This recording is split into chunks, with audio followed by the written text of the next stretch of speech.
City. Being away from home.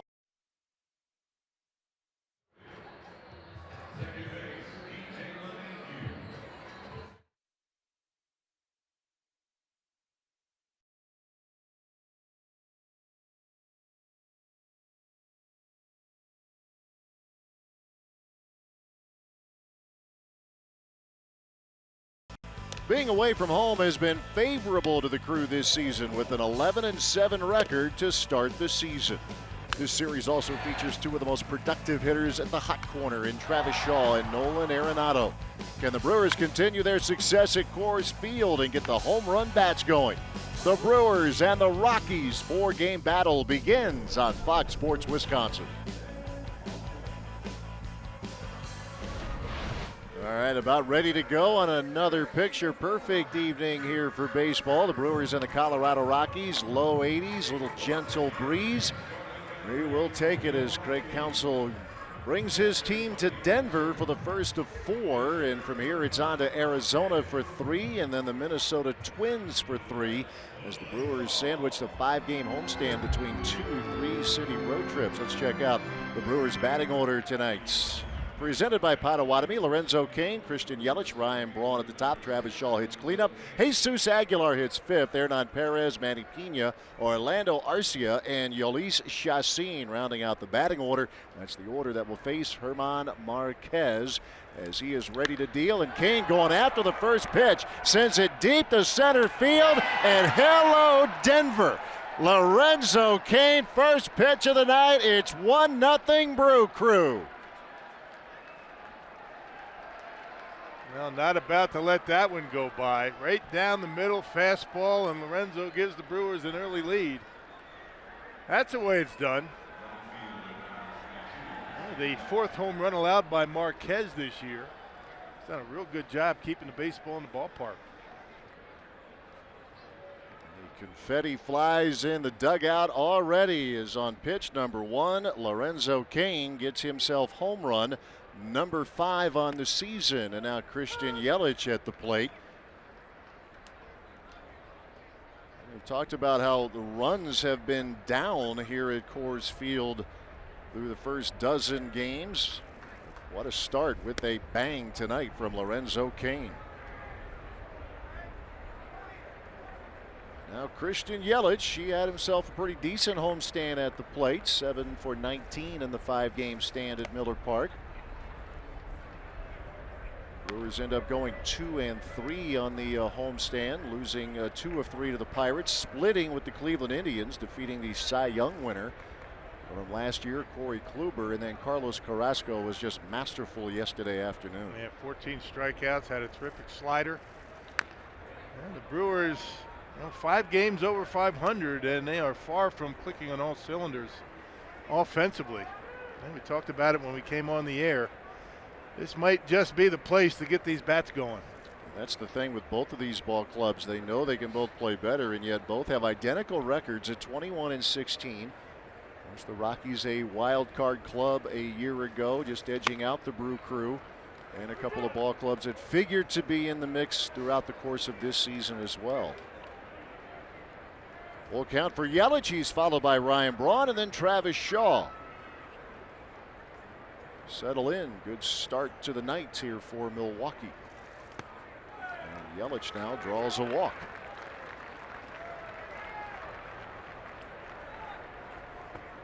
'23-year-old German Marquez. The first inning has been a little bit difficult for him, but overall they think, Rock, this guy has the goods to be a very good pitcher for a long time. He's only 23 years old. I mean, out of Venezuela, 8th start, 476. The earned run average. And he's got really good stuff, but again, I mean, first inning issues have been his problem so far this year. So get him early before he settles in. And he could throw hard. He's already thrown 99 miles an hour already today. There's Ryan Braun, and first pitch swinging, a bouncer to DJ LeMahieu. There's Story, and a turn to Desmond, and that's a double play. 4-6-3, and quickly now there are 2 men out. Yeah, the Rockies have been good defensively all season long. They've committed only 14 errors. That's second best in the National League. Parra, Blackman, and Dahl in the outfield. got Arenado, Story, LeMahieu, and Desmond from third to first. Arenado and LeMahieu Gold Glovers, and Tony Walters behind home plate.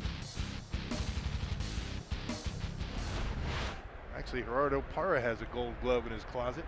Got two of them. Yes, he does. Back to his days with the Arizona Diamondbacks. Here is Travis Shaw. Homered on the last homestand to give him 7 on this season. Mentioned Marquez as first inning difficulties this season, and the sample size is still small, but the home road splits have been dramatic as well. 3 starts here is a couple of decisions, both losing ones, and an ERA of more than 10. Brewers strike quickly on the first pitch of the night. Lorenzo Cain drills it over the wall in center field. 2-1 the count to Travis Shaw. Yeah, I guess Marquez thinking, I'm going to get ahead in the count and just throwing down the middle, but Lorenzo Cain had different ideas. Jumped all over it. Shaw, he breaks his bat and gets a base hit down the line and right. He's thinking 2, and the throw from Dahl will not be in time, and Shaw with a 2-out double. Yeah, good hustle by Travis Shaw getting around those bases. 2 outs, nobody on. You take the risk to get into scoring position, and he's able to get it. Gets the double. There's a lot of room in this outfield at Coors Field, the biggest outfield in all of baseball. You can see Shaw blows up the bat 95 inside corner, but able to muscle it down the line for a 2-bagger. So Shaw at second with 2 men out here in the first inning for Jesus Aguilar. He gets the call at first base tonight. Ron, Cain, and Yelich left to right, the Brewers outfield this evening. And that pitch bounces more than a foot in front of the plate. Yeah, they say he's been working on a changeup. It might have been that pitch there. Yeah, fastball, cruising speed about 95, 96. He's got a great arm. Curveball, working on a slider, working on a changeup. Put up some good numbers last year, did Marquez. An 11-game winner and 18 decisions. That covered 29 starts for the Rockies. Mentioned both of these teams trying to get things cranked up on offense. The numbers with runners in scoring position, a category you figure both will be much better. The Rockies have scuffled, the Brewers more so. 203 is the team average. Yeah, both of these teams rely heavily on the home run ball. Brewers get it started right away with their 41st team home run this season, number 5 for Lorenzo Cain. 2 balls, 1 strike with Shaw the runner at second.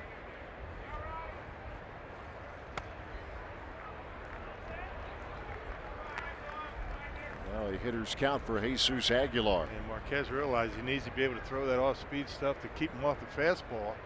Has not been able to do it yet.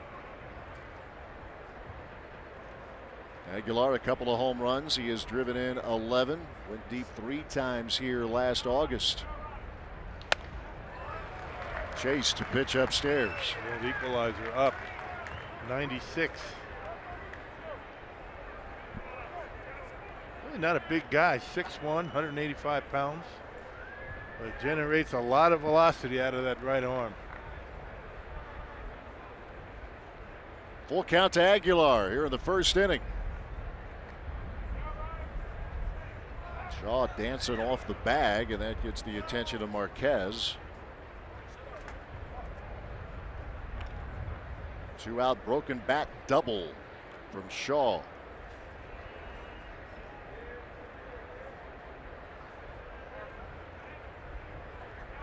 Now Marquez with a payoff, and Aguilar is on. So a couple of walks on Marquez here in the first inning.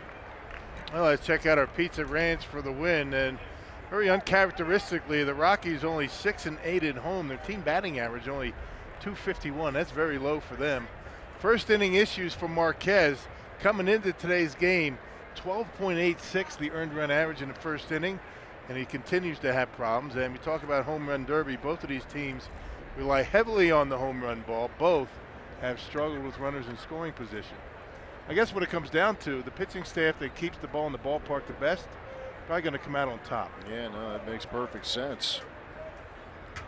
Steve Foster, the pitching coach, already a mound visit here at Coors Field as Marquez off to a bumpy start. Lorenzo Cain with a leadoff homer.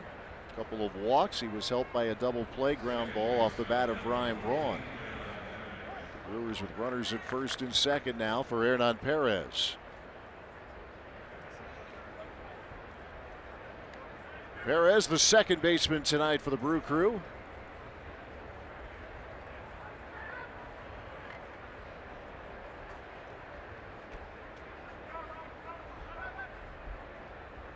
Really concerned about Travis stealing third base. Not much of a scouting report. No. Either that or he just didn't like the call, didn't like the pitch. I'll guess the latter.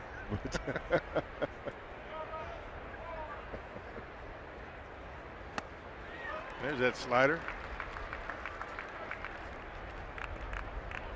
Started to fine-tune that about a year ago, they say, a little over a year ago.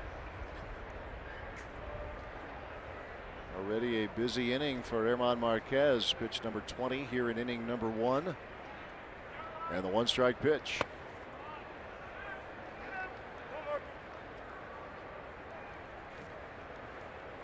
He originally signed with the Tampa Bay Rays back in 2011. Was traded to the Rockies along with Jake McGee, part of the Corey Dickerson trade. Strung together a number of quality starts last year, did Marquez for the Rockies. Perez pops this one up. And calling for it will be the shortstop Trevor Story, and that'll do it for the Brewers here in the first. But Lorenzo Cain with his second career leadoff homer. Did it back in 2014 with the Royals. First pitch, he takes it out of the ballpark. Brewers with a run of the first, and the Rockies are coming up.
Quickly on the scoreboard as we move to the bottom half of inning number 1. As the Colorado Rockies now step to the plate. Let's check out the Rockies batting order presented by Potawatomi. DJ LeMahieu, Charlie Blackmon, Nolan Arenado, 1, 2, 3. David Dahl hitting cleanup. Trevor Story, Gerardo Parra, Ian Desmond, Tony Wolters, and Herman Marquez. That's the Rockies batting order that will face the former Rocky, Yolis Chassin.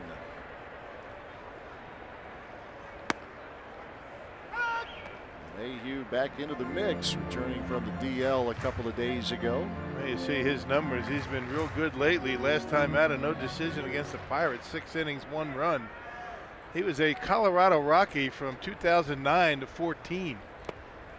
had a 23-23 record, 423 earned run average at Coors Field. Not too bad. Yeah, not bad at all. In fact, in 2010, he set a franchise record for rookies. His ERA that season was 3.28. LeMahieu and Blackmon have been splitting time at the top of the batting order. So LeMahieu just returned from the DL. He had a strained right hamstring. Blackmon, the batting champ a year ago in the National League. They both can hit a ton. LeMahieu has a batting crown on his resume as well a couple of years ago.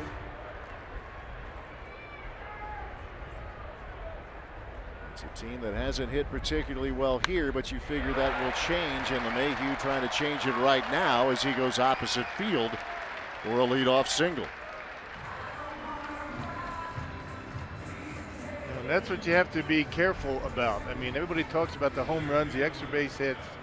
Outfield has to play so deep in this ballpark, a lot of base hits in front of the outfielders.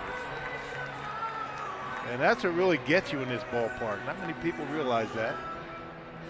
You see how deep they are. It's the biggest outfield in all of baseball. And a lot of room to cover. For Lorenzo Cain, you would hope that that would not be that much of an issue where he came from, right behind Coors Field in terms of ground you have to cover out of Kauffman Stadium. Blackmon showing bunt. And a foul ball.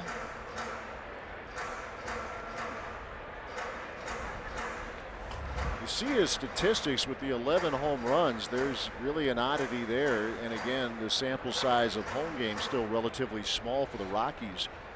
But of the 11, 10 have been hit on the road. That's something. It's eye-popping. Yeah. A lot of reasons for it, I would imagine. None you really put your finger on, but they say the weather hasn't been all that great here in Colorado and Denver. And just like just about everywhere else. Rough spring, but he's only got 2 RBIs in this ballpark. You hate to say that. I'm knocking on wood. And check out the sun. That's going to be an issue early in games throughout the entire series. This time of night, very difficult on the first baseman. Fielding throws from the third baseman. 2-strike pitch to Blackmon. It can be very difficult to see the baseball. Matter of fact, Arenado at times. And when his first baseman, particularly Todd Helton back in the day, would tell him just short hop it. I can't see it if you throw it on the line.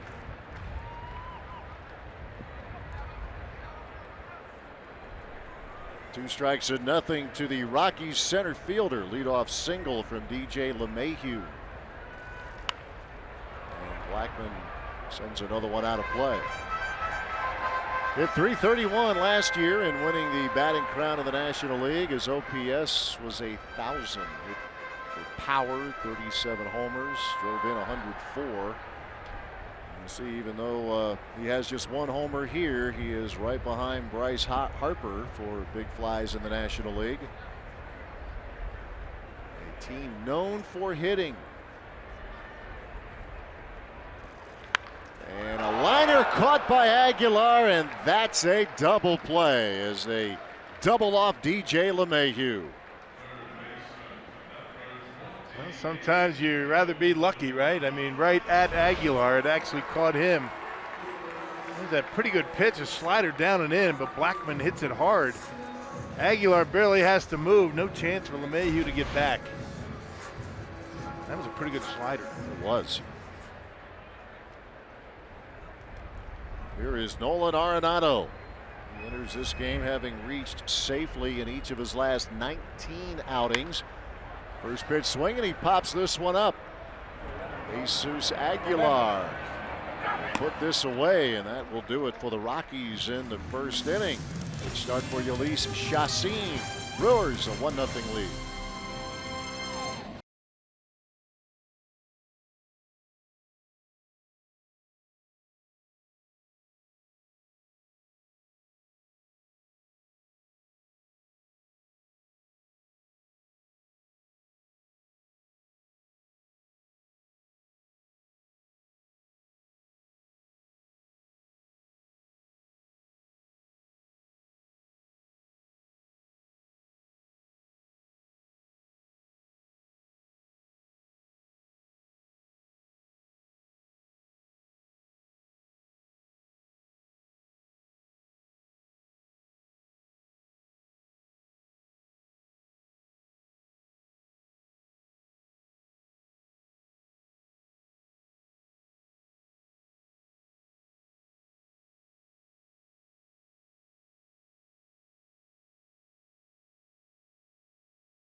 fashion 5 and dime sale for May 10th. Through midnight tonight, fans can get tickets for the Crew's upcoming series against the first place Diamondbacks for just $5.10, courtesy of Quick Trip. To take advantage of this special offer, visit brewers.com/flash sale. Man, you got to be on that. I mean, honestly, $5.10 to see, the Arizona Diamondbacks and the Brew Crew at Miller Park. Wow. That's a heck of a series. Diamondbacks off to a terrific start. That's it's still early enough in the season, but that's a good series to go get to. And there is Manny Pena steering one away from the shift. Right side was wide open, and it's a knock for the Brewers catcher. Hey, love to see that. Brewers really need to get more production out of the bottom of the order. And that's something that Craig Counsell has been looking for some time now. And has a pretty good start. 94 the fastball from Marquez, and there's nobody over there. Good job by Pena. A good start to the second inning here for the Brewers. Here's Orlando Arcia. Seemed like about a week ago or so, Arcia was showing signs that he was coming out of it, but just one hit on the homestand, as Rock mentioned there at the bottom of the order. Craig Counsell has talked about it. Need more from the middle infield, more from behind the plate, more consistency offensively from right field. Now the Rockies, you talk to some of their folks, and they're saying much the same thing at the bottom of their order. I mean, these two teams are almost a carbon copy of each other. Both teams playing better on the road, rely on the home run ball, have had a difficult time with runners in scoring position, and need more production out of the bottom of the order. And they come in with identical records at 21 and 16. I'll tell you at the end of it, they'll take that. Craig Counsell's team a half game back in the National League Central.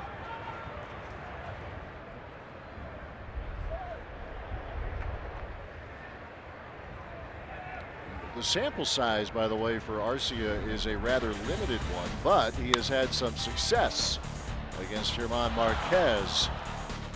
All 3 hits, extra bases, right? Home run, double, triple, a couple of RBIs, and got to get this guy going. I mean, there's no doubt that he's a difference maker at shortstop, but need some offense. Need to get him on base.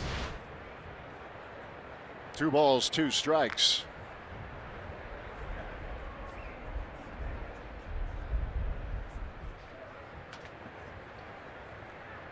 Marquez touched up on the first pitch of the night. Lorenzo Cain homering off of him. Pena a single to begin the second inning. And a little bouncer, the charge from Arenado, and they'll get the force at second to erase Manny Pena for out number 1. That's a 5-time Gold Glover there. He just doesn't make many mistakes. Yeah, tremendous arm, good range, soft hands. He can really make some awkward throws look relatively easy. Oh, and there's the bat that goes with it. Yeah, oh, by the way. 5 full years in the big leagues, 5 Gold Gloves. Here's Chacin, has to duck.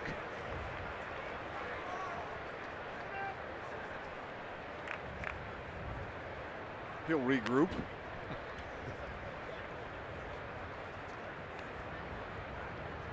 It was a year ago today that Marquez spun the best outing of his big league career. That was against the Chicago Cubs.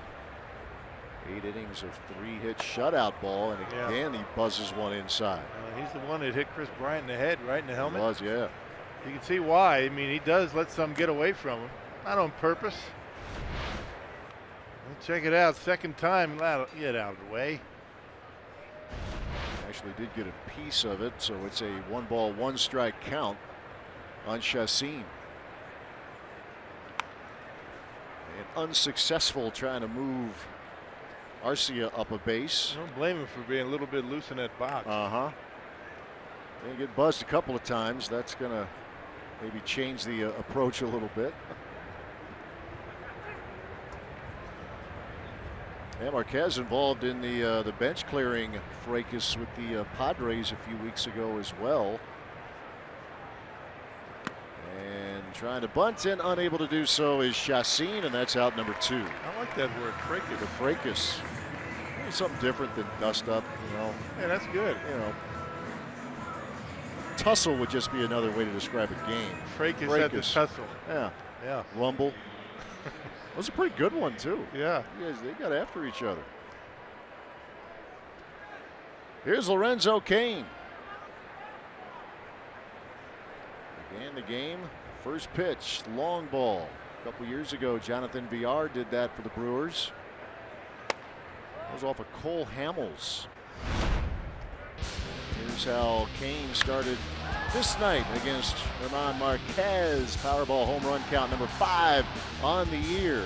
Error on the fan. Five home runs for Cain. And that's the scouting report on this guy. Likes to work ahead in the count. He'll give you something to hit early. Why let it go by?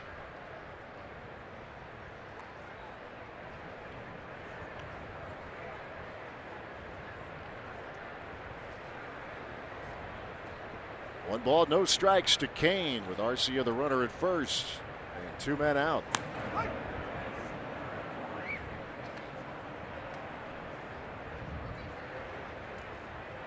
Arcia has stolen 1 base. He has been caught once as well.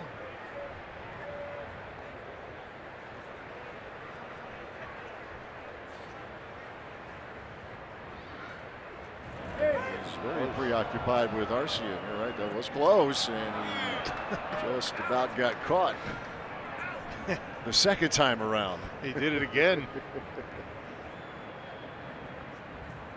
Desmond over there. Swipe tag pretty close. Now check it out.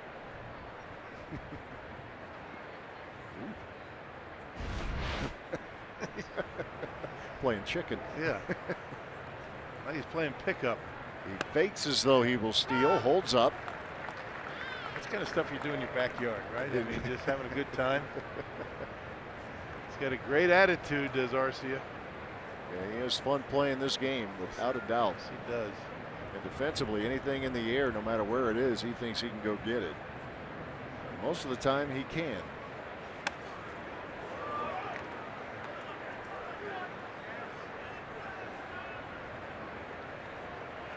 Yeah, Marquez has not been able to get ahead in the count. Only 4 out of 10 first pitch strikes so far, and none this inning.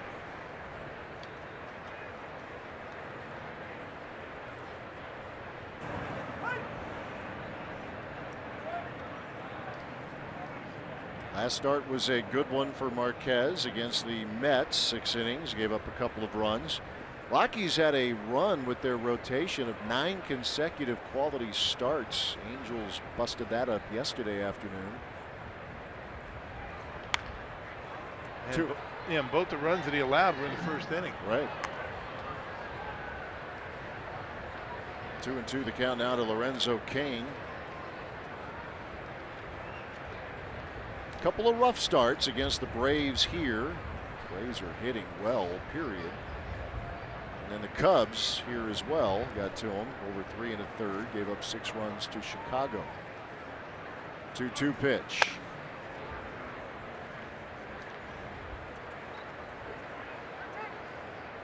Certainly getting a good sample of the velocity of Marquez.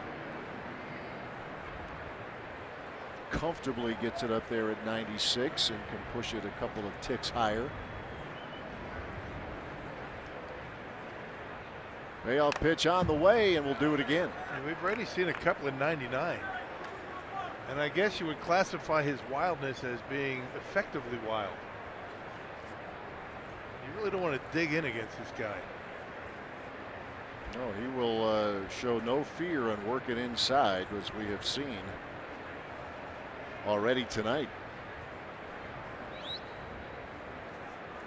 Once again, the 3-2, and Cain draws a walk. That's 3 of them now allowed by Marquez, and we are still just in the second inning.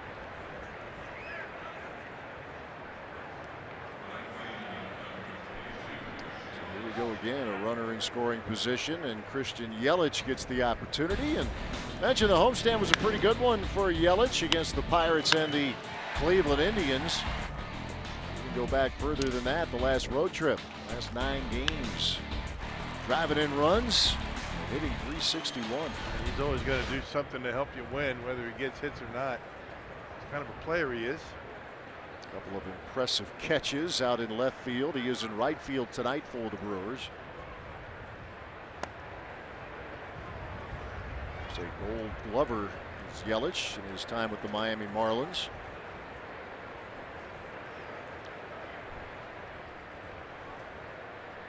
Garcia reaching on a fielder's choice. Kane walking. Marquez with a 1-0. Really trying to work in that off-speed stuff. Has not been very good yet. 41 pitches already in the second. Mentioned the bullpen for Colorado has had its bumps, but the back end can be electric. Break-even pitch. Yelich to center field. Blackman drifting over, and that will do it for Milwaukee in inning number 2. They strand a pair. We're through an inning and 1/2. 1-0 Brewers.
And Craig Counsell clarified the rest of the starting rotation for this 4-game series. It will not be Zach Davies tomorrow. Instead, the Brewers have called up Brandon Woodruff from AAA Colorado Springs.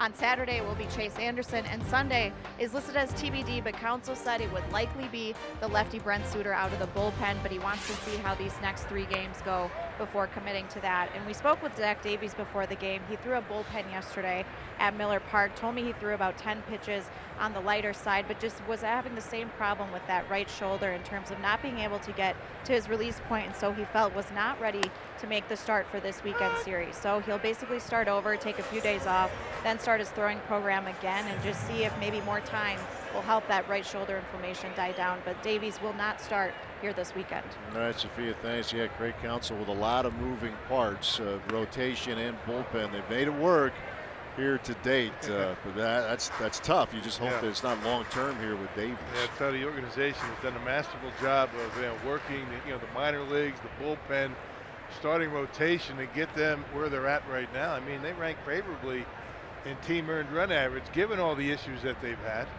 Pretty impressive. And with Zach Davies, he just wasn't able to get extension on his release point. And you want to nip that in the bud. You don't want to mess around with that. That could give you problems long term. Derek Johnson doing great work with this staff. Craig Counsell pushing the right buttons, particularly in the bullpen. Chacin, a ball, 2 strikes to David Dahl, leading off the second, and Chacin gets his first strikeout of the night. Yeah, good pitch. He's had a good slider so far tonight. Yeah, the breaking pitch has been very good, and then he elevates the fastball to get him on strikes. Pena setting up high, he puts it right there, only 90 miles an hour. You know, that's what that breaking pitch can do for you. And just the opposite of what Marquez is going through. He can't throw his slider for strikes. Yeah, he's already walked 3, has Marquez. Chassin needed but 10 pitches to get through the first inning. 1 out of the second for Trevor Story.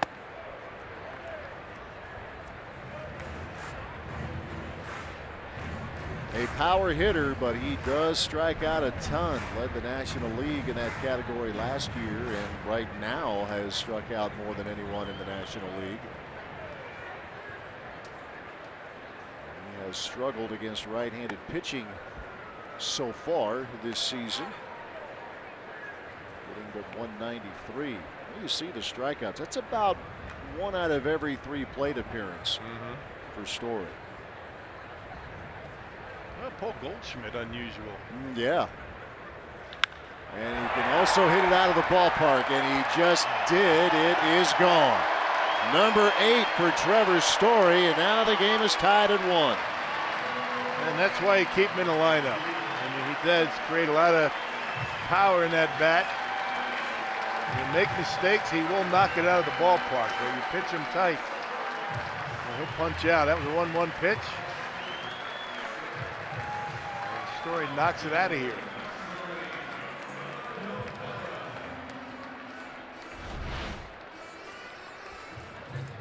Up a hanger, middle in, up in the zone, and those are the pitches that Story handles well. Just about every hitter. You get that pitch down and away, that's a swing and a miss. Both teams home run reliant. Both teams have played long ball here tonight. Here's Gerardo Parra. I didn't think that 1 run was going to hold up. You didn't think? You're going to go out on a limb? Hot take of the night. Right. Stop the presses. That's right.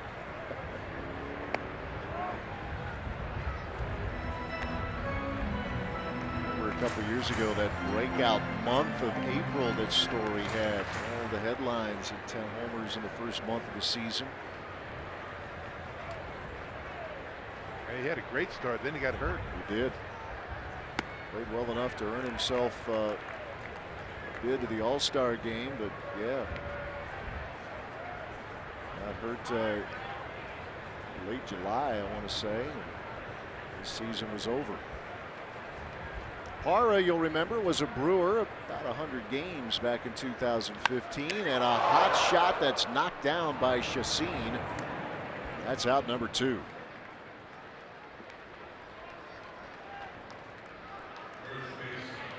Looks like he's all right.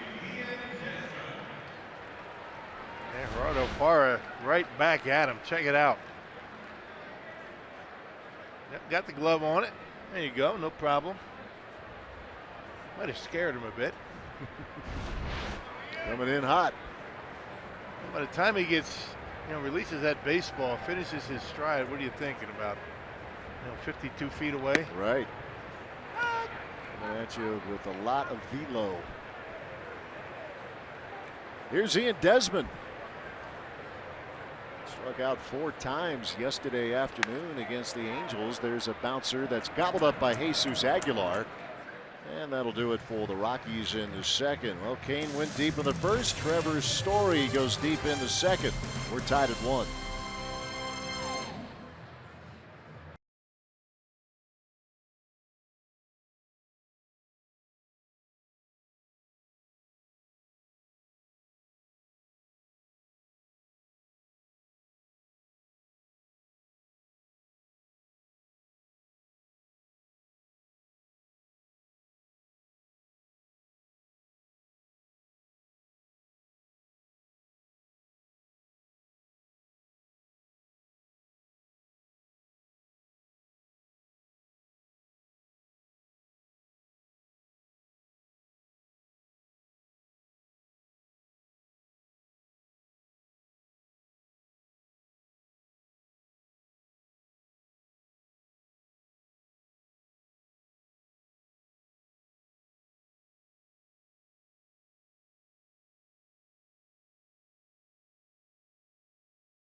presents Hats Off for Heroes, because no matter where you serve or when you served, we stand ready to serve all military families. Top of the third at Coors Field in Denver. How cute is that? Brewer fans breaking in a young one to this great game on an 82-degree night at first pitch. You can't start him early enough. That's exactly right. Ryan Braun leading off against Herman Marquez. Inning number 3 in a 1-1 game. Braun bounced into a double play in the first inning.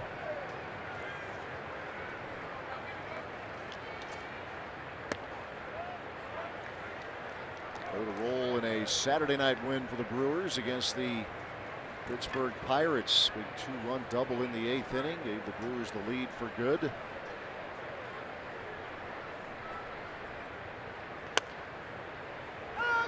See if Marquez can hang one of those sliders to Braun here. See how far he can hit it.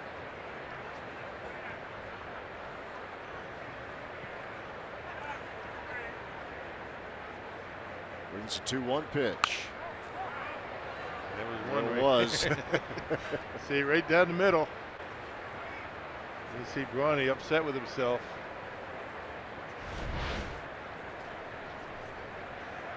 That's usually bye-bye. Here's a 2-2 pitch. I saw that on Saturday night. He had a couple of good pitches to hit and fouled it off, and then there was one more that hung up there for him, and he drilled it into the gap for a double. Yeah, hung one too many. Count to Braun leading off the 3rd inning for Milwaukee. That's hit hard into right field. David Dahl got twisted around, but hangs with it for out number 1. Seems like once a night, Ryan Braun hits a line drive right at somebody.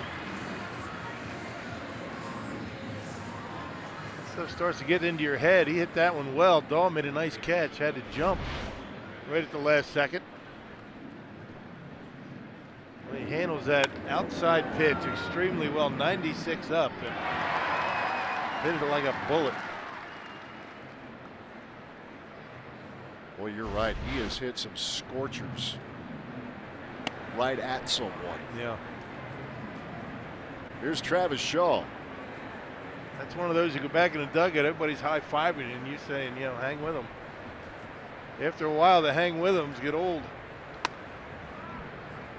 And spring training, you know, just being able to make good contact, you're okay with that. Yeah. And now that it counts, you're not so okay after a while. That's some results.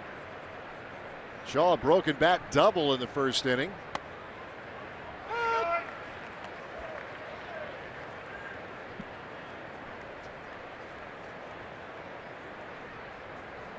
See the shift with LeMahieu out on the grass in right field.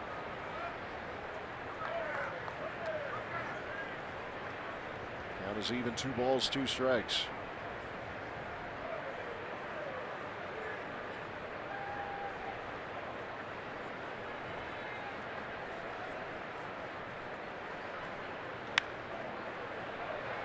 Mentioned this stretch. This continues this run for the Brewers. 19 of 24 games away from Miller Park. Traveled well. They're 11-7 on the road. Shaw, a little bloop into center field, and it will fall. A base hit. Second hit of the night for Travis Shaw. And both times on the handle. He broke his bat his first time up, a double down the line in right. You can see where Walters is setting up. He broke that one again. Another broken bat.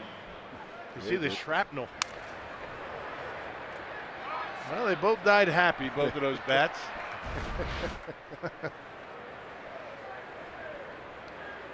You know, back in the old days, you know, you go on a road trip, you bring about, what, 8 bats maybe? Mm-hmm. You break 2 bats in your first 2 at bats in a 10-game road trip. Look out.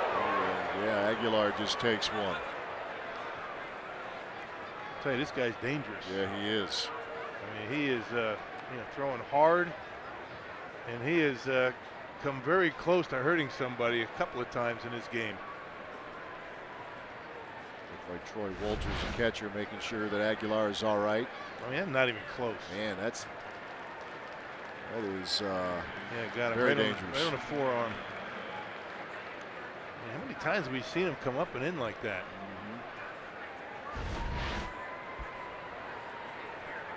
I mentioned Marquez was the pitcher who hit Chris Bryant to the Cubs in the helmet. Bryant missed some time, actually returned in the middle of the series with the Brewers. Now Bud Black, the manager, making his way to the mound.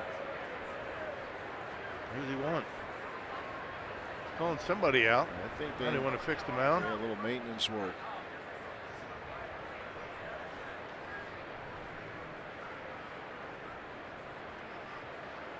Black not liking something about the Coors Field mound right now. And in the meantime, the Brewers have runners at first and second with one out.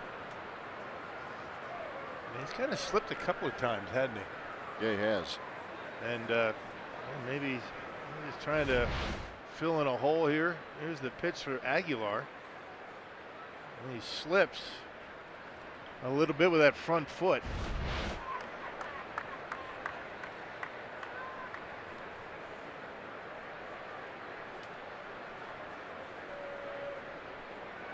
Now all that digging and scraping, that's going to affect the landing spot of Chacin.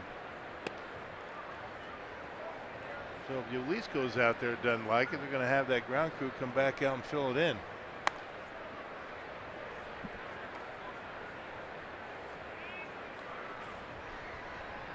A liner to right from Ryan Braun, a single to center from Travis Shaw, and then Marquez hits Jesus Aguilar.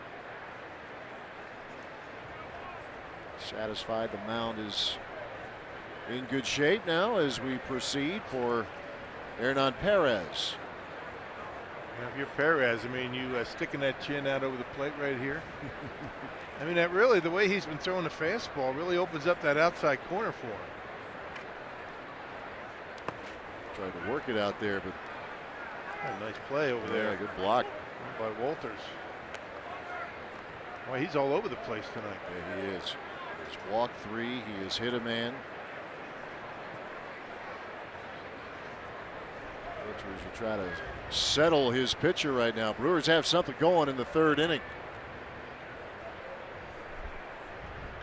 And there's a liner into left field, a base hit. Shaw had to hold up, so it's station to station. Make sure that got through, and it did, and the Brewers have them loaded here in the third. Yeah, you figure Shaw's not going to score anyway. Gerardo Parra, one of the better outfield arms in all of baseball. So make sure you don't get doubled up. That breaking pitch, he's having a difficult time with that. And Perez, good balance. He was working on that in the offseason, that balance on the breaking stuff, and able to line it, making sure Shaw is that it gets over the head of Story. So again, opportunity here for the Brewers. Manny Pena led off the second with a single to right. They're loaded for him now in the third. And there's a fly ball hit back into right field. David Dahl near the track.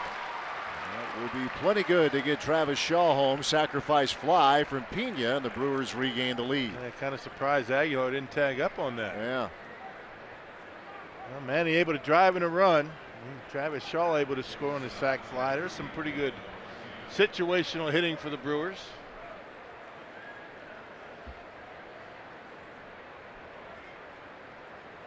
Two men out, with runners at first and second for Orlando Arcia.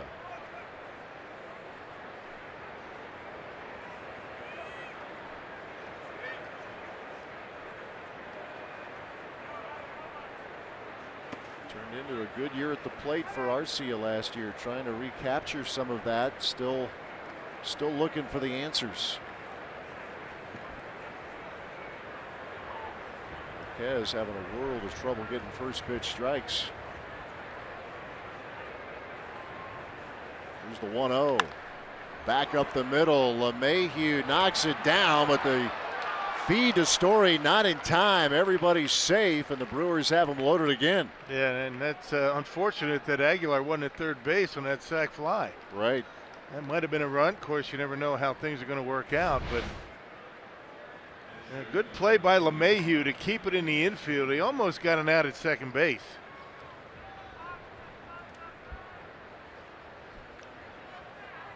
Good job by Arcia not trying to pull it, and gets himself an infield single. So Yolis Chassin is at the plate. Wave and a miss at a Marquez slider. He gets a first pitch strike. Last 9 hitters, he was unable to get that done.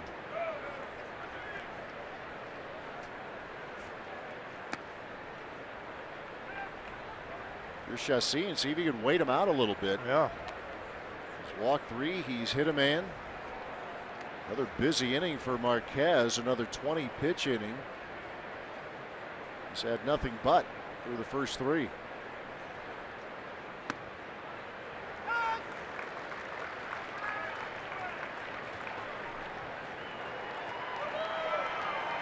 There are your runners.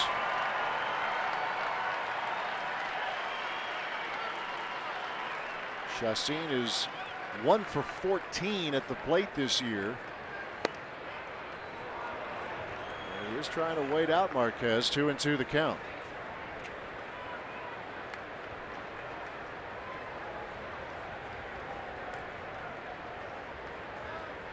Brewers with a run across here in the 3rd inning.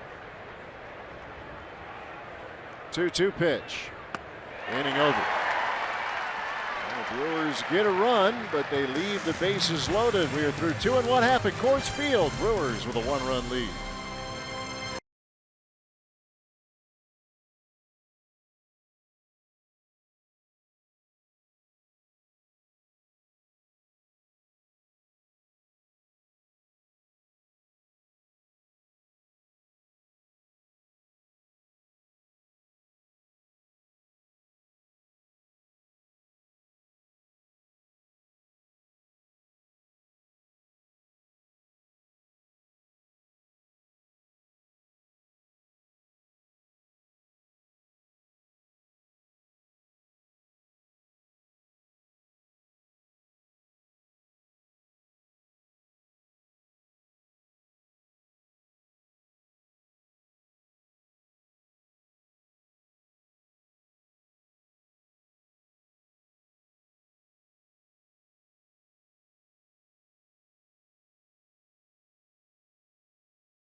Wisconsin is brought to you by the Wisconsin Lottery, reminding you to please play responsibly. By Ascension, coming together to give healthcare a better name. We are Ascension. And by Pepsi, this is the Pepsi for your crew. Gorgeous day in Colorado. Gorgeous evening here in Colorado. And Brewers fans taking it in at Coors Field. 2-1 Brew Crew as we move to the bottom half of inning number 3. First to 4 between these two clubs. Yolis Chassin gave up a solo shot to Treader Story in the 2nd inning. Her first trip to Denver here at Coors Field. First trip to Coors Field, yeah. Yeah. Very nice. Nice ballpark, isn't it? Sure is. And unlike what's been going on early this season, it's becoming more as advertised. Ball flying out of here a little bit tonight. Yeah. Tony Walters, the catcher, leads things off. Splits time behind the plate with Chris Iannetta. Well, lefty right-handed hitter combination.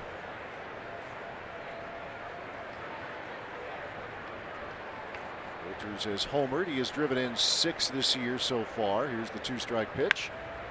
And nice stab by Hernan Perez for out number 1. Good hands on the backhand for Perez. Making a nice play on that.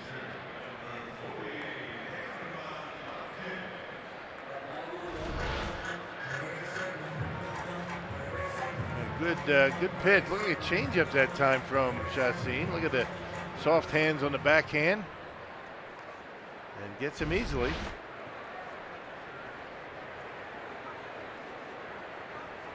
Here is German Marquez, and not exactly an automatic out.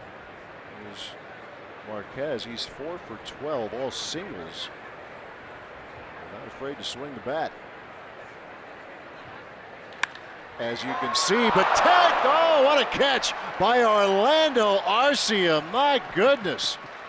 Taking one away from the opposing pitcher. Well, we saw him end a game with a catch like that or similar to that on Saturday night. And more magic got it short for Arcia. Yeah, just such good instincts, good quickness. Watch the first step. Angling back a couple of steps and a full out leap and able to haul it in. That's a heck of a play by Orlando Arcia. Makes it look easy. It's all about the first step. You make the wrong first step, that ball's in left field. 2 outs, bases empty for DJ LeMahieu.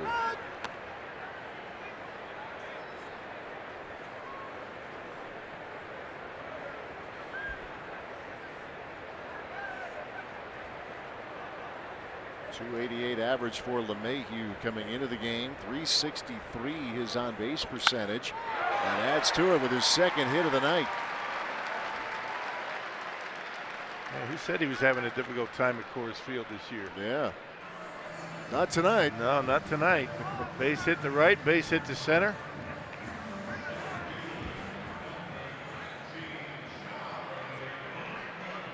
So here's Charlie Blackmon.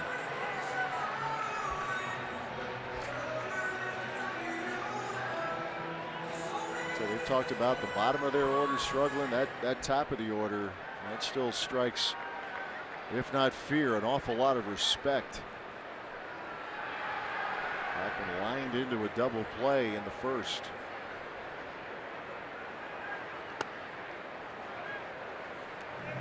Back in January, Blackmon signed a 1-year deal, and then a little over a month ago, he went ahead and signed a 4-year extension with the Rockies. Big money deal for Colorado.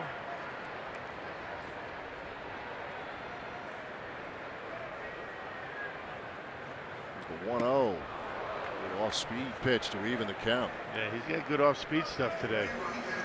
Able to throw it for strikes, the curveball and the slider. He's thrown a changeup tonight. Nice pitch.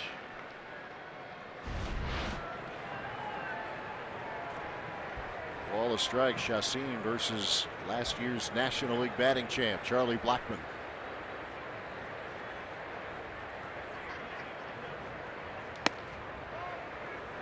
Missed with the fastball. Just missed, I guess. No, he didn't. Umpire missed it. Big Lentz calling balls and strikes tonight.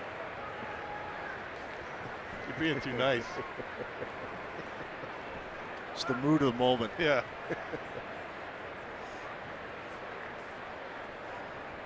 To 1 pitch. Makes such a big difference. You know, that 1-1 pitch, you get that called strike. It's a 1-2 count, you know, not a 2-1 count.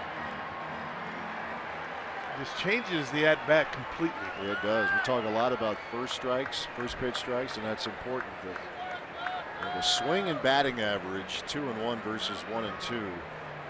Huge. And now a 3-1 count to Blackmon.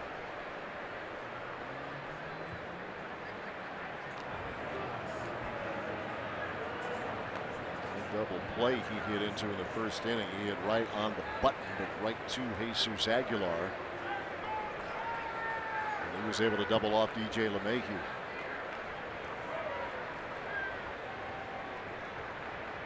LeMahieu now the runner at first with 2 outs.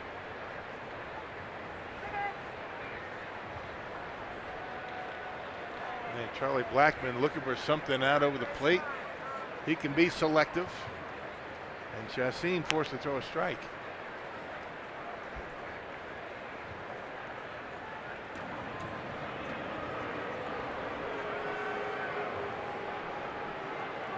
LeMahieu with 3 stolen bases in 4 tries.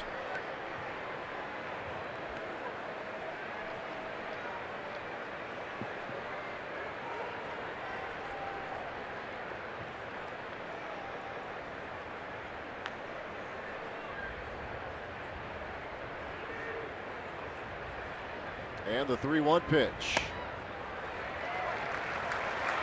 This with the slider, and runners are at first and second. Handled Walters and Marquez. Since then, LeMahieu a single to center. Blackmon works Chassin for a walk. And now Nolan Arenado. Seeing his numbers, and he has had prolific numbers against the Brewers. He's on the short list of those with at least 75 at-bats. Top 5 in average against Milwaukee. He's one of those guys that we talk about. He's probably got good numbers against everybody. He does. He's at 381 in his career against the Brewers.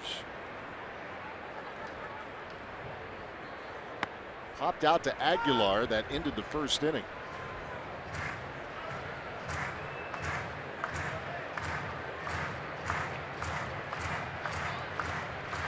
That's what we're talking about. He has hit well against a number of teams, but the Brewers, yeah, he has had a ton of success against.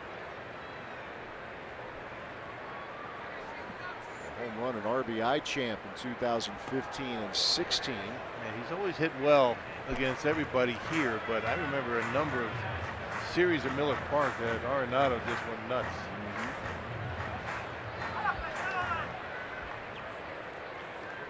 Best all-around players in the game. Top 5 vote getter, the MVP race each of the last 2 seasons.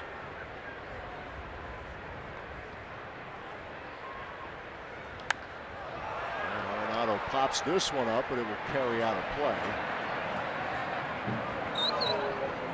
Got away with a hanger. Maybe hung too much and made it a good pitch.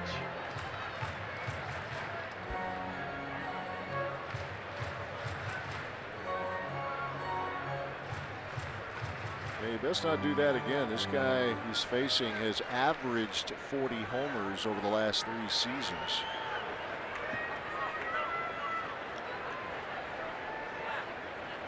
A ball, 2 strikes. LeMahieu at second, Blackmon the runner at first. And he struck him out.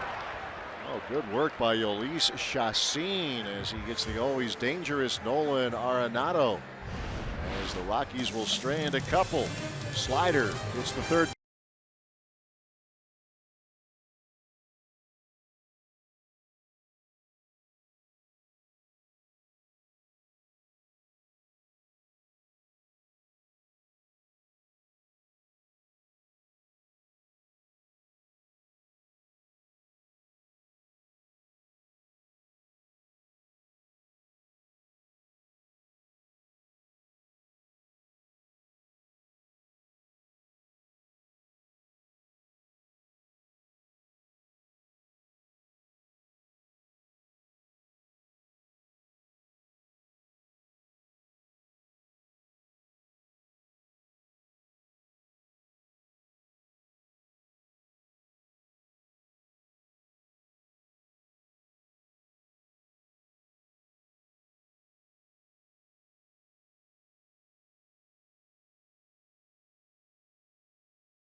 Get a limited edition Brewers snapback hat given to the first 20,000 fans at the Cruise matchup with the Mets on Friday, May 25th, courtesy of 94.5 KTI Country. To lock in your seats, visit brewers.com/tickets.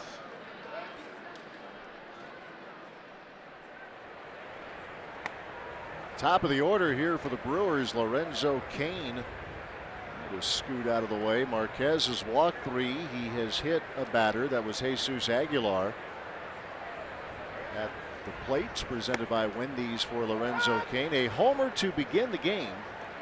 And then he walked in the second inning.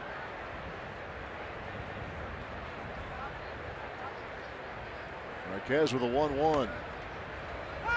Brewers have the lead, but they have stranded 7 runners so far. They have had a lot of traffic against German Marquez.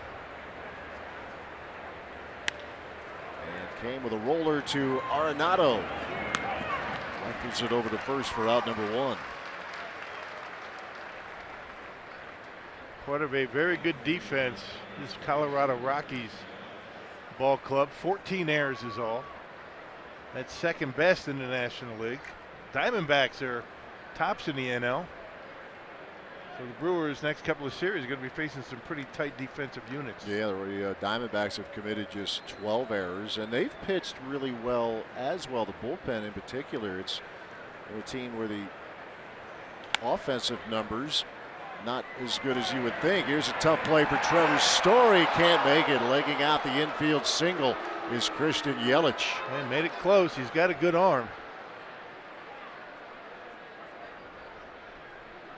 Yeah, but Yelich just runs too well. Let's see if the Rockies want to take a look at that one.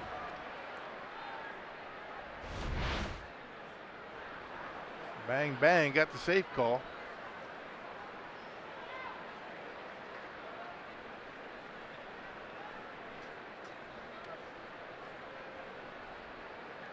Razor's edge. And Black is going to go ahead and challenge this. Yeah.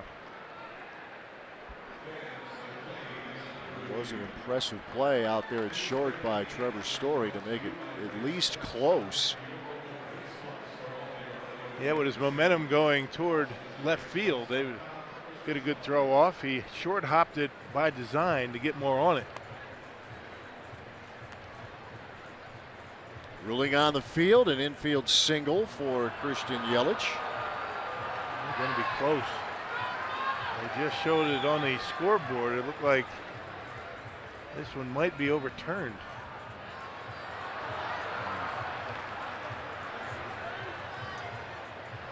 Let's see if there's enough evidence.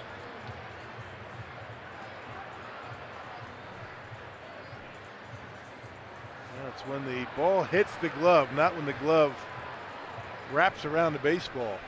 As soon as contact is made with the glove, that's what they're looking at on the replay.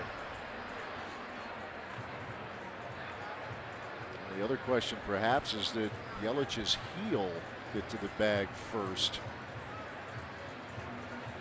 It is very, very close, and you can see this is taking a little bit of time.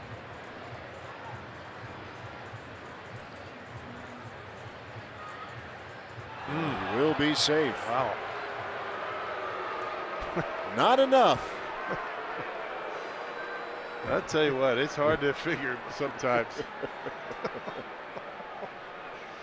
There was the one in the, was it the last home? No, in Cincinnati, Yeah, right? right. It was, that looked like that was a break for the Brew Crew. I mean, the toe comes down after contact is made right there, but as you mentioned, maybe the heel got in there, but again, it's got to be clear and convincing evidence. Ball in the field stands. And the Brewers will take it. 1 out, 1 on for Ryan Braun. And now the Rockies out of challenges. Yep, they burn it here in inning number 4. Braun hit the ball hard his last time up. David Dahl was there for the catch. Sometimes I wish, you could just maybe listen to the conversation. Umpires down in the field with the guys in New York. And You just wonder what they're saying, you know. I mean, it had to be, you know, it looked like it's pretty close. I don't think there's enough to overturn it. And they look at it over and over and over again. Try to piece it all together. Yeah. And then, what do you think? Well, I don't know. What do you think? Let's get a third opinion. That's right. Right? Yeah. They do. Well, let's see if the Brewers can take advantage of this now. It's hit number 7 already for Milwaukee. Well, he washed his bat. I've seen bats fly out of hands here a couple times in the last week or so.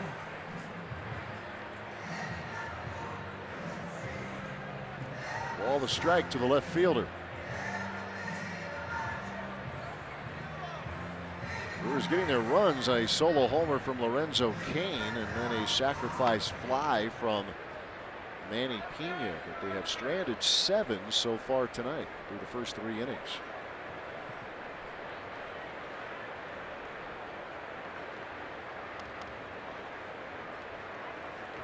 Marquez with a 1-1. Elevates that fastball and Ryan Braun cannot get to it. And even at 94, that's a difficult pitch to get the barrel of the bat on unless you're looking for it.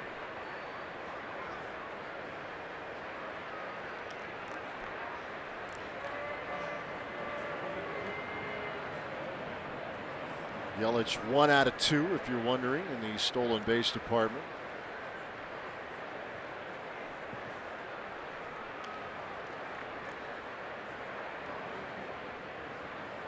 Marquez with a 1-2. Yelich is running. Braun, little comebacker, goes off of Marquez. He'll stay with it. Yelich still running, going to third, and he is out.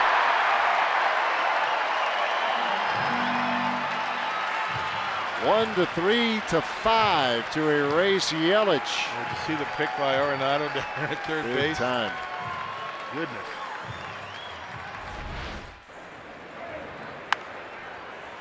Well, they get Ryan Braun, Christian Yelich thinking that the play is going to be easy at third, but Arenado with a pick. Not a very good throw by Desmond, but inning over.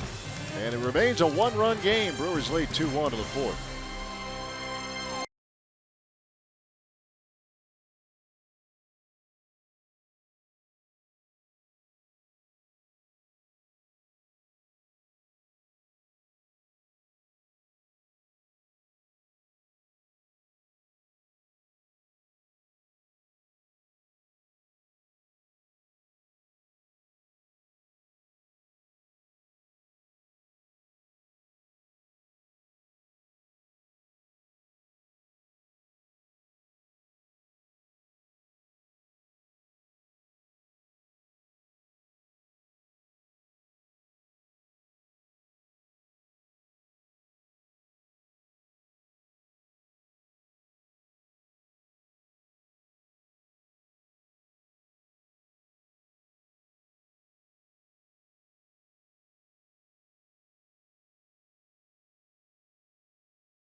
Fox Sports Wisconsin and Brewers baseball wherever you go.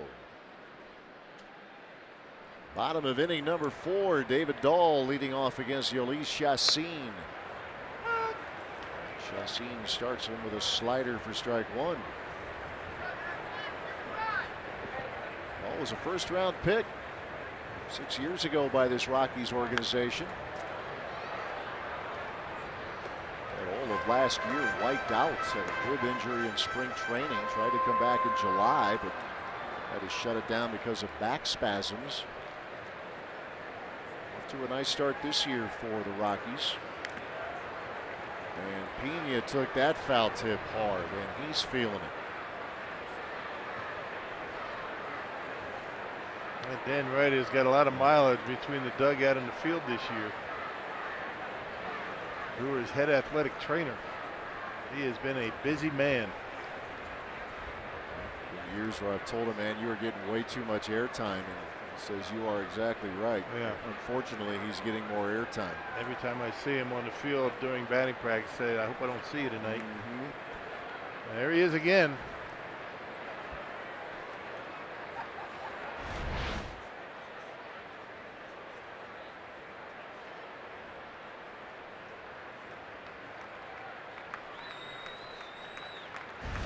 Last place you want to get hit. Right. Just asked Yadier Molina about that a few days ago. Anybody that has been back there. Yeah.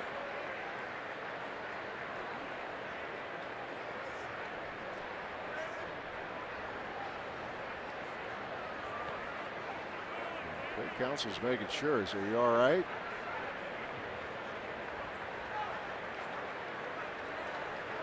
The home plate umpire will buy you another moment or two. Nick Lentz. Yeah, right now he's thinking, why do I catch? I could be roaming left field. That'd be nice out there. 2-strike pitch. So you're asking the baseball gods to please let this be uneventful now for a long time. Yeah. No more foul tips. And a strikeout for Chassin to begin the bottom of the fourth.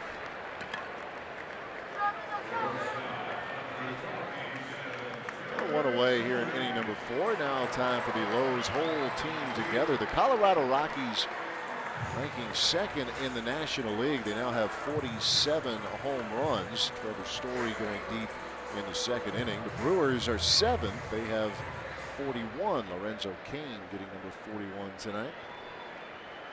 You see the Nationals, Bryce Harper and company leading the way. You have 33 of those home runs for the Rockies on the road. And that's hit well into left field, but Braun is there, edge of the track for out number 2. Yeah, this is that little top spin liner, kept it in the ballpark. Last one had some backspin, carried out. They cool off a hot hitter in the home park in Trevor Story. We talked a lot about the Rockies not hitting well at home. Story is an exception, but Park holds that fly ball, and here's Gerardo Parra.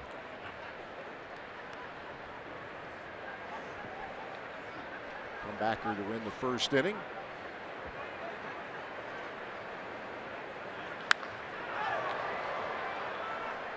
Mentioned he was a Brewer in 2015. The ball club moved him to Baltimore to get Zach Davies. But Parra made it was obviously a good trade. It's worked out for the Brewers, but Parra made a pretty good impression, I think, fair to say, rocking his time in Milwaukee. A gamer, I think, would maybe a decent way to describe him. Yep, serious out there in the field, wanted to win. One of those guys that have a good time, before the game, after the game, but when the game started, it was all business. Strong arm in the outfield.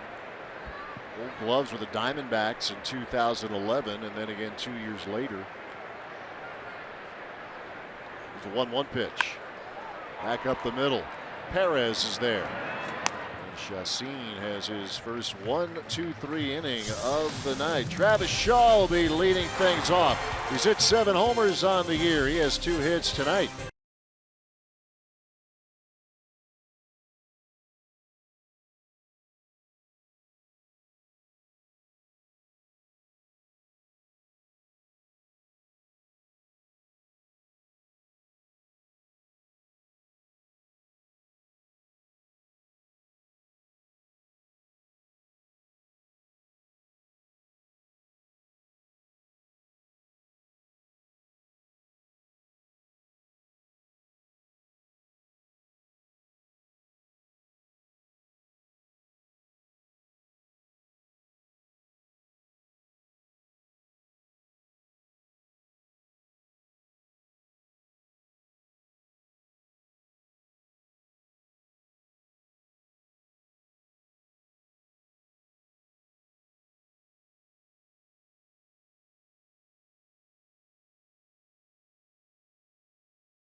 2-1 lead this series opener in Coors Field.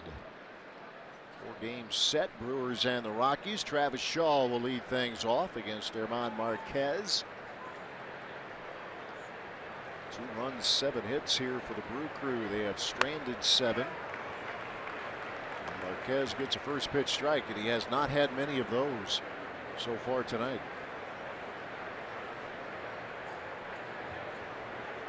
2 hits, 2 broken bats for Shaw so far. No broken bat there, but he gets his 3rd hit. Good solid contact there for Shaw. Yeah, 96 on the fastball. Travis turns it around. Beats the shift. Well, double to right, single to center. And now a single to right field. Middle in, 96 miles an hour. Good quick bat for Travis Shaw.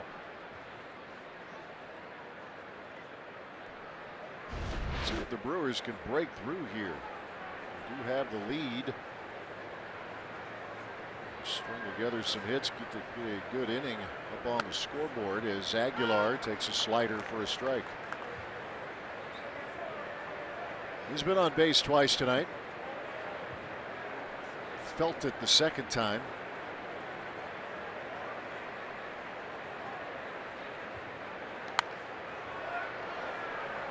Marquez in front, 2 strikes and nothing.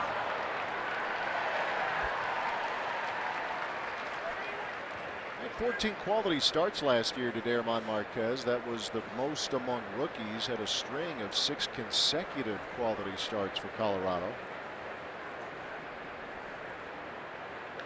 That is hit sharply. That's a fair ball down the line. That's going to go to the corner. Shaw on his way to third. Parra digging it out of there as Aguilar has a double, and the Brewers have runners at second and third. Yeah, not a very good pitch, an 0-2 pitch. And he hung it, left it middle in, and Aguilar able to turn it around. Got the bat head out. 5th double of the year for Jesus. Let's check it out. I mean, that's just not a very good pitch. Curveball up in his eyes, and he rips it down the line, able to keep it fair. So the Brewers, with nobody out, set up nicely, second and third.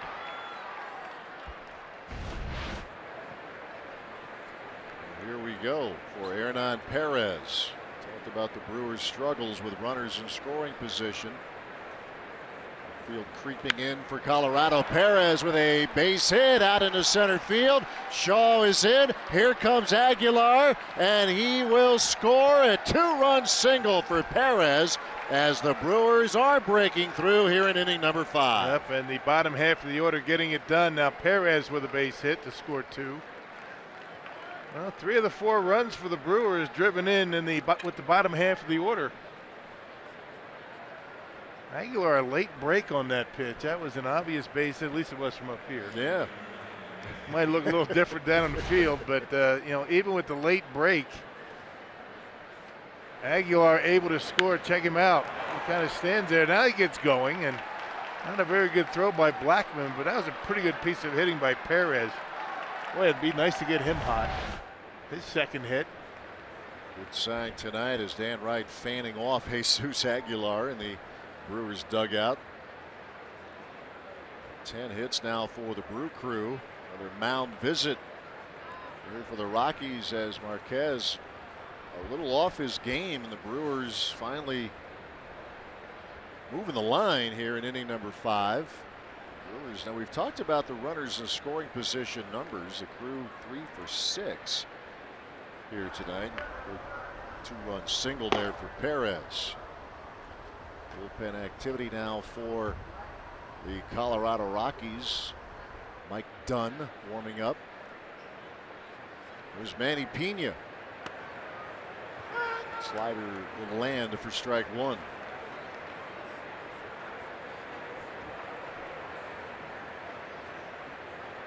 First 3 have reached for Milwaukee here in the top of the 5th inning. Pops this one up, and it will carry out of play.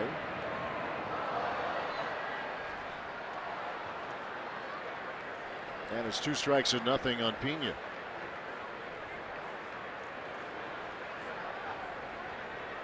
Single and a sacrifice fly.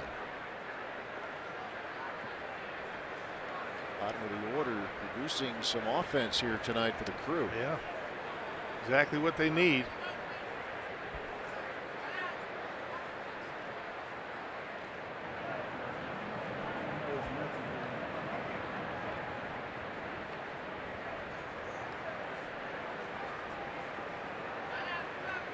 Marquez continues to struggle here in the home ballpark in 2018. Yeah, 0-2 so far this year at home. Brewers are hoping that goes 0-3. ERA of more than 10.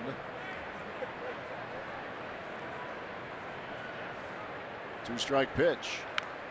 And a little nubber up the line. Desmond will apply the tag for out number 1. Perez moves to second. Hey, the Brewers are throwing it back with an old-fashioned 5 and dime sale for today only through midnight tonight. Fans can get tickets for the Crew's upcoming series against the Diamondbacks for just $5.10, courtesy of Quick Trip. To take advantage of this special offer, go to brewers.com/flash sale. That is a great deal. Hope you get a chance to take advantage of that. Yeah, $5.10. For all you who are calling me for tickets for that series, forget it. Yeah.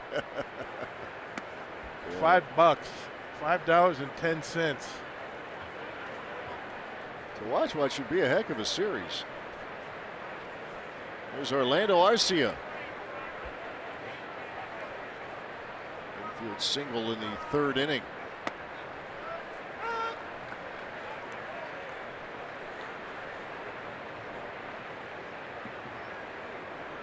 Couple of runs across against Marquez here in the 5th.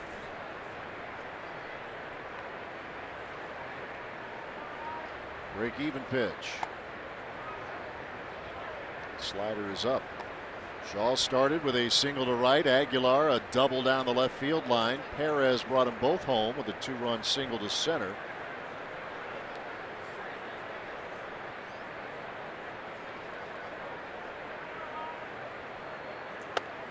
And that fastball has Arcia leaning back, 3-1.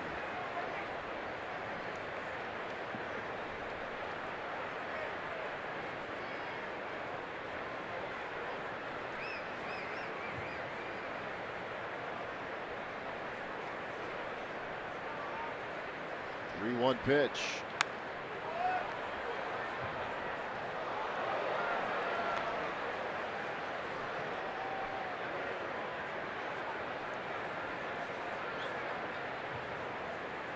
Four runs on 10 hits. Chassin, who's on deck, has given up a run on 3 through the first 4 innings. Payoff pitch on the way. Walters does not hang on. Big sweeping slider. Arcia just barely able to get a piece of it.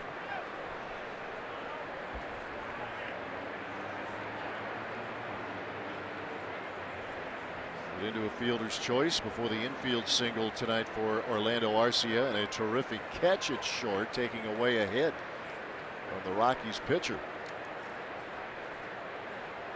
Perez the runner at second. Arcia goes down swinging for out number 2.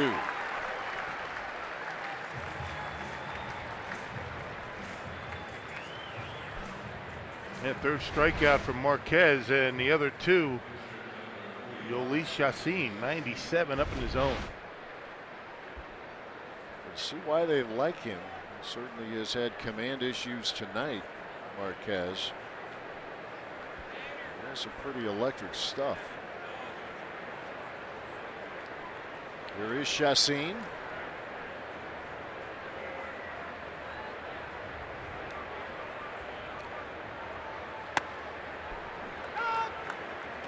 Cruising speed there at 95. He's got a good fastball. The other stuff, not so much tonight. No.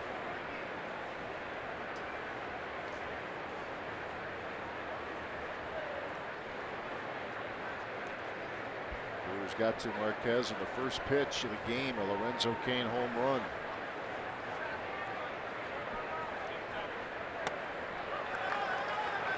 Slider and a wave and a miss for strike 2.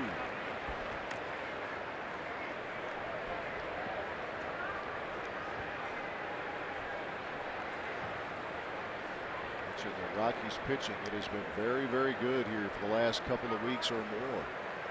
Brewers getting to it a little tonight. There's a little nubber. Arenado, no play, and now Perez has to retreat. And an infield single for Yoeli Chacin, extending the 5th inning. Yeah, able to make contact, and Arenado was looking for Story to be covering third base on that. Turned around, looked at him as to, where are you? He would have had the out at third base. Figuring he's not going to have an opportunity to get Chacin. He's playing back. Story just kind of hanging around. Now check it out. Look at the look, if you can see it, that Arenado gives to Trevor Story.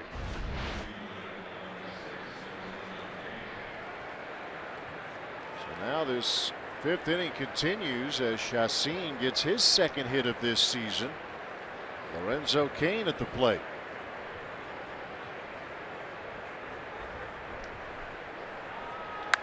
And that is rifled off the glove of Desmond, and Perez will score.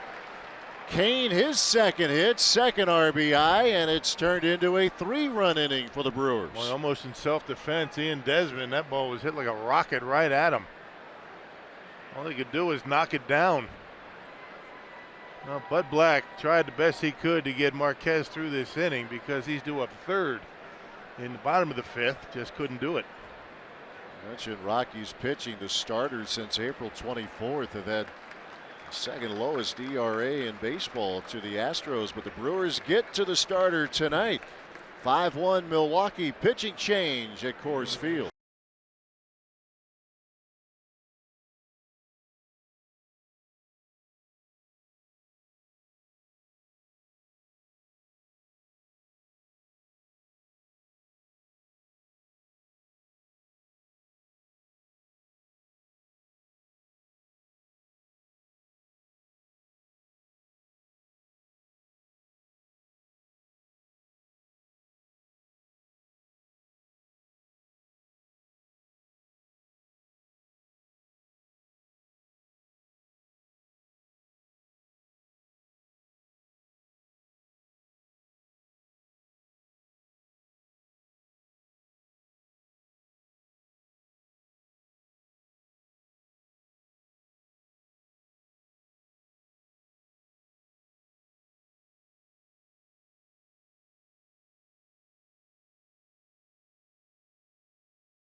It's still going now, a 5-1 lead for Milwaukee as the crew is able to chase German Marquez. Still have runners at 1st and 2nd as Bud Black goes to his bullpen and calls on one of his lefties, Mike Dunn. Yeah, hard-throwing left-hander having a difficult time so far this year. He pitched last night, walked 3 in an inning. He gave up a run. Well, that appearance was against the Angels. This is a bullpen that has had its issues. The back end, terrific with Adam Ottavino and closer Wade Davis. Dunn appeared in a team-high 68 games a year ago for the Rockies. He's facing Christian Yelich right now. He's been on base twice tonight. Infield single for him in the 4th.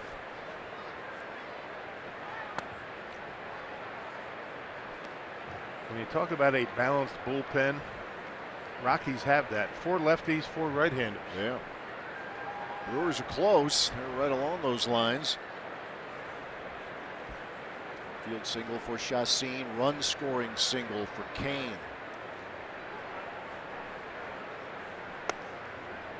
That is not often where you're in a game where both teams have 4 left-handers in their bullpen. Yeah, it's We talked in the past about the Brewers where for a time it was Oliver Drake, a right-handed pitcher, who became their lefty specialist. More options for both managers now. Yelich down the line, but a foul ball. Of course, one of those 4 lefties for the Brewers, Brent Suter, and Craig Counsell would prefer not to use him tonight. They're thinking about having him start on Sunday. Yeah, Sophia telling us about that earlier tonight. That's the best case scenario for Counsell, but also knowing that in this ballpark things might change.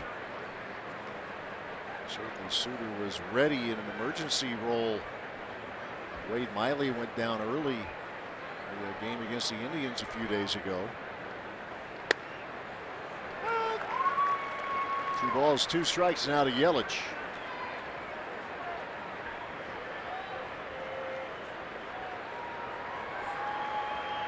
Ryan Braun waits on deck. 12-hit night so far for Milwaukee.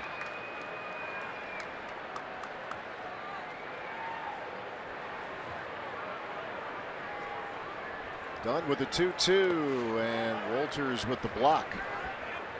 Well, he's quick on his feet back there. Covered a lot of ground. He was an Indians draft pick and was a highly regarded prospect as a shortstop. Story about 5 years ago where the Indians organization said, why don't we try you behind the plate. He shows a little range, if you will, in that last pitch.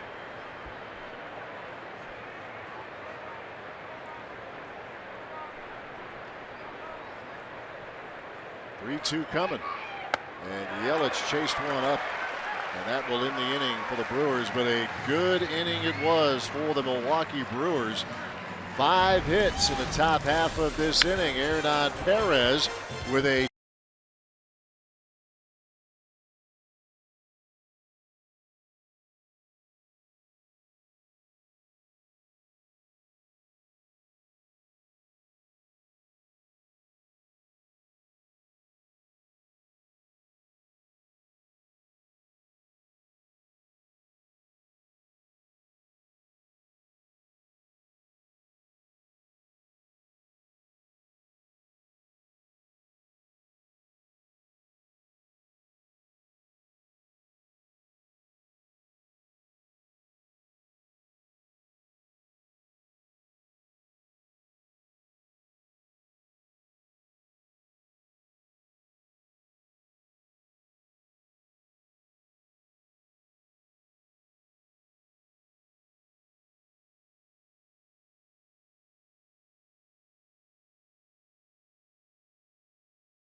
drives in 2 in the 5th. The Brewers take a 5-1 lead here in the 5th at Coors Field. Time now for our Brewers minor league report by the UW Whitewater Warhawks. Checking in on Zach Brown, who last night turned in 7 shutout innings on 2 hits, 2 walks, 6 strikeouts. His second win of the season, a 2-0 record for him, a 3.18 earned run average. Opponents just a 2.19 average against him in 7 starts on the season. And Matt and Rock, good news for Nate Worf as well. In AAA with the Sky Sox, already extended his hitting streak to 20 games. Impressive stuff. just keeps on hitting, doesn't he? Nate Orf, 28 years old. That's a big year last year. Colorado Springs. Can't get him out. No. Saw a lot of him in spring training. He and Kyle Wren, kind of like go hand in hand. You don't see one without the other very often. Yeah, they're being known as orphan. And here's Ian Desmond turning on one into left field, and that's off the base of the wall. Desmond on his way to second, and he's still chugging. He'll take the turn and have himself a triple as the throw now goes over the head of Shaw and into the dugout, and Desmond will come all the way around.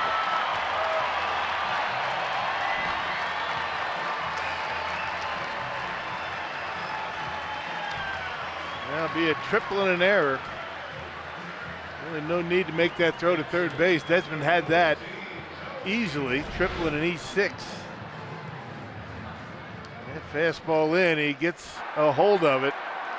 That ball caroms away from Braun. By the time he gets it in, Desmond's got third base easily. No reason to make that throw to third. Desmond really has been struggling at the plate.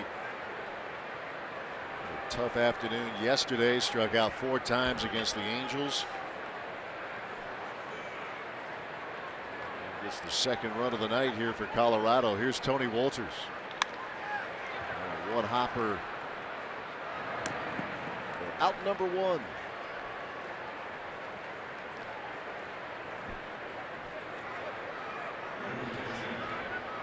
Triple and an error as Desmond comes all the way around. Here's Daniel Castro. He will pinch hit. And 4 guys on the bench for Colorado. Castro, one of 3 right-handed hitters. We also have Cargo on the bench, lefty, Carlos Gonzalez. Breaking ball in there for strike 1.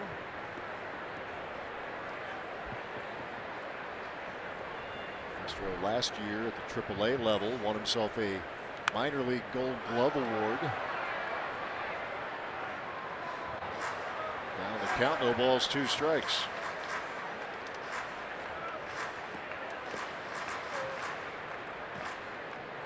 Called up from Albuquerque at the beginning of this month was Castro. He's hitting .407 down there this season. Just throws the bat out there and pops it up. And Pena unable to make the play. Hit the screen. Yep.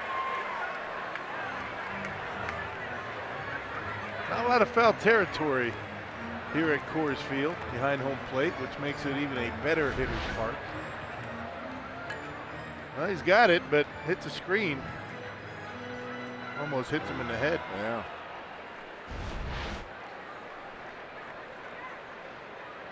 Reaching out with that bare hand.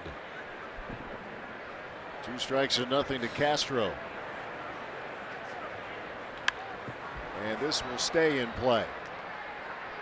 Orlando Arcia will ask Shaw to step aside, and there's out number 2. They didn't ask him, he pushed him. Out of the No way. way. I got it.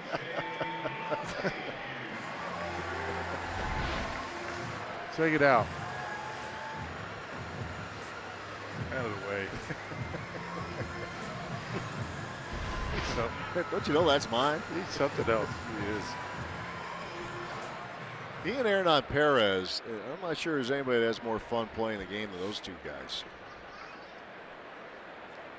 Sometimes his enthusiasm gets the best of him, like on the play. And it just happened with Desmond getting into third base. He had it easily, didn't have to make the throw, ended up getting an error. It was unforced errors. Those are the things that drive Craig Counsell nuts. So one of those things you wonder, it's still early enough in Arcia's career that as he is around more and more, he can take the foot off the gas pedal a little bit. Right.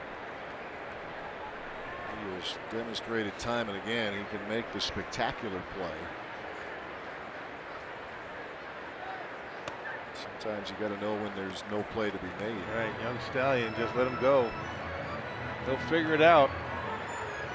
One thing you don't want to do is take it away from him. They always say in sports, it's better to dial him back than have to heat him up. Right. 2-2 now to DJ LeMahieu. It's a couple of singles tonight, one to right, one to center.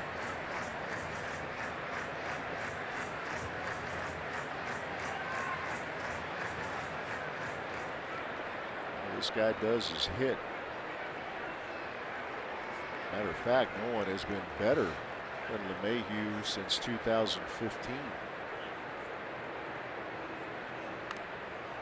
Just got a piece.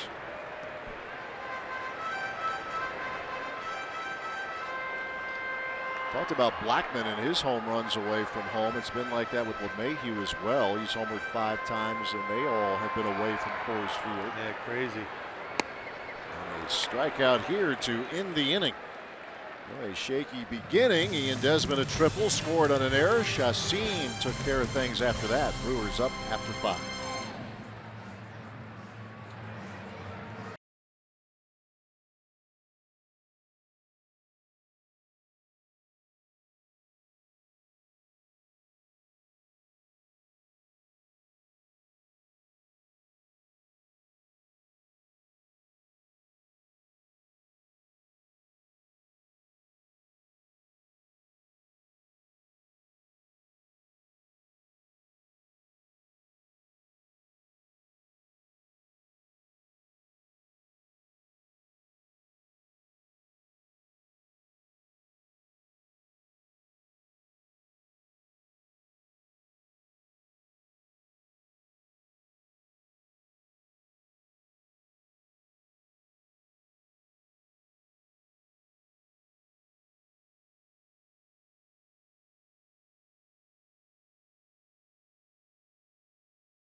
On Fox Sports Wisconsin is brought to you by Miller Lights, great taste and only 96 calories, and by Toyota. Let's go places. Back in Denver, a beautiful night here at Coors Field, a 5-2 lead for the Brewers as we head to the 6th. And the Brewers' wives play an important role in the club's community outreach efforts through their commitment to several important causes. Each summer, the Brewers' wives team up with BCF to raise funds through a number of special events, with proceeds earmarked for various organizations in Greater Milwaukee. And before the game, we talked with manager Craig Counsell about the start of another long road trip, 11 days, 10 games, and he said it is sort of a quirk in the schedule right now that they have 3 consecutive 3-city trips, something he says he's never been a part of in his baseball career. But he said what's important is obviously how well they have played on the road. The Brewers currently 11-7. They've won 4 out of their 6 road series, and he says those series are helpful because it can help you get some rest, especially for your bullpen guys. But he said it's a good way to start your season when you have early road success. All right, Sophia, and this team has Ryan Braun. We talked about it earlier tonight. We've talked about it for a while. I mean, he's been barreling up some balls here, and he has done it twice, and there's nothing to show for it tonight. Yeah, talking to himself again. Hit one hard to right, now to left. Come on, Ryan, they've been there 100 years.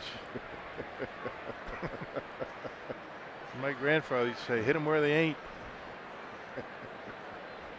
Never learned that. Yeah, I can't blame Bronny there. He just spiked his helmet. That's a very gifted and very frustrated hitter right now. Yep. There's Travis Shaw. He is 3 for 3, a double and 2 singles.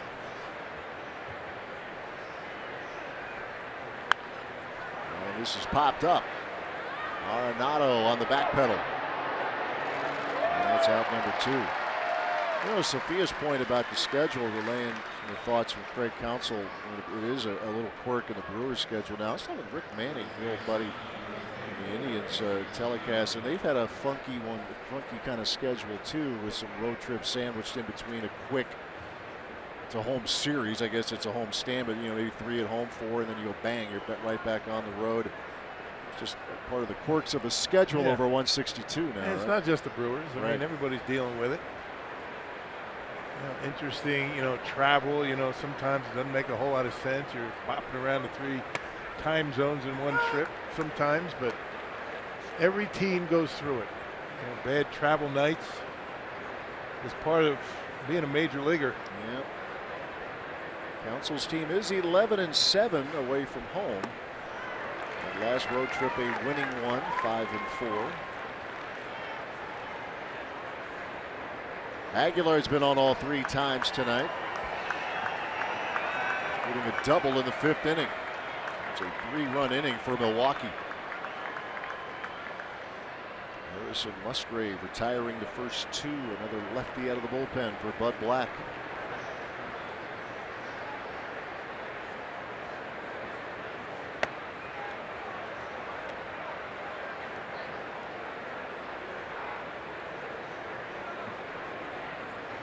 Walked, hit by a pitch before the 5th inning double. Here's the 1-2. And Musgrave was starting down in the minor leagues. He got called up back the end of April. Hasn't pitched in a while, since May 2nd.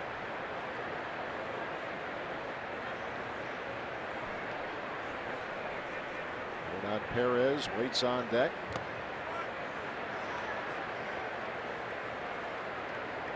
Musgrave out of West Virginia, 8th round pick, 2014.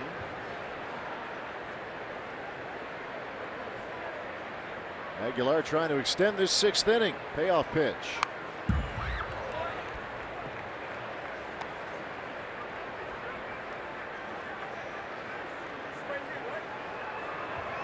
This is his 15th start through the first 14 starting assignments for Aguilar. He's hitting .367.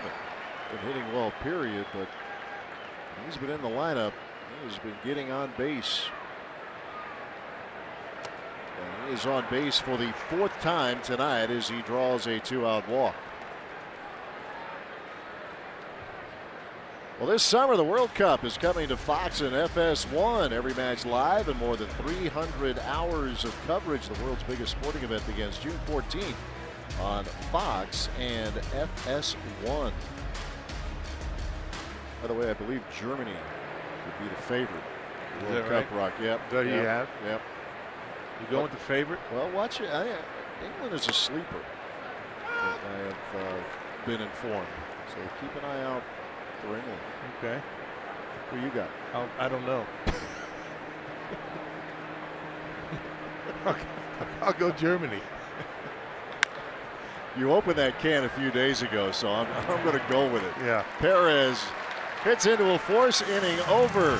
We are through 5.5. Brewers 5, Rockies 2.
All right, Dario, thank you very much. Charlie Blackmon leading off here in the bottom of the 6th inning against Yolis Chassin. Yeah, still another first pitch strike for Chassin. He's done a very good job of that tonight. Allowed just 4 hits in this game. Together another good outing here tonight so far.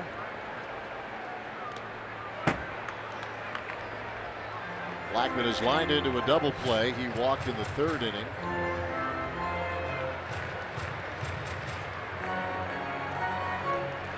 The last 4 outings for Chassin have been pretty good.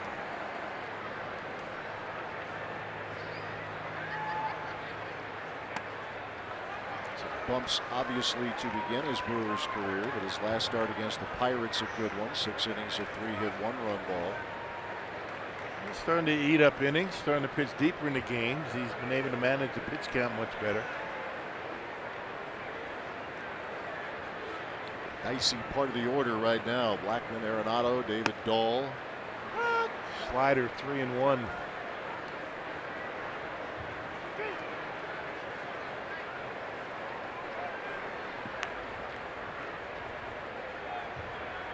Here comes the 3-2 pitch. And he struck him out.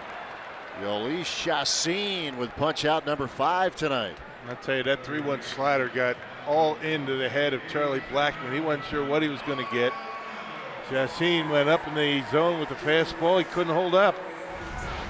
Well, you could throw a slider 3-1 like that for a strike. The hitter has no idea what's coming next.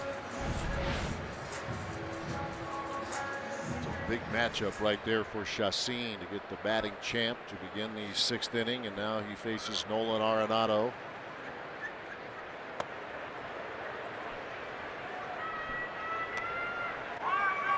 He's popped out the first, struck out in the 3rd inning.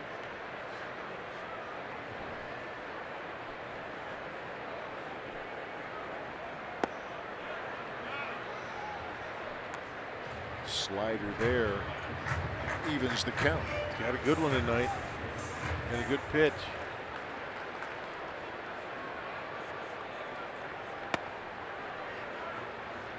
Go to it again. Didn't get that.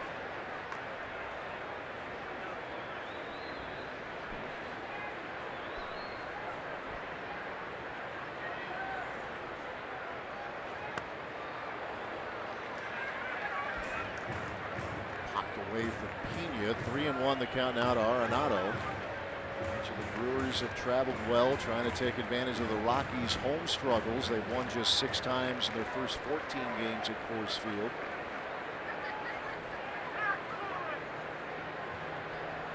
David Dahl waits on deck. He has struck out a couple of times tonight.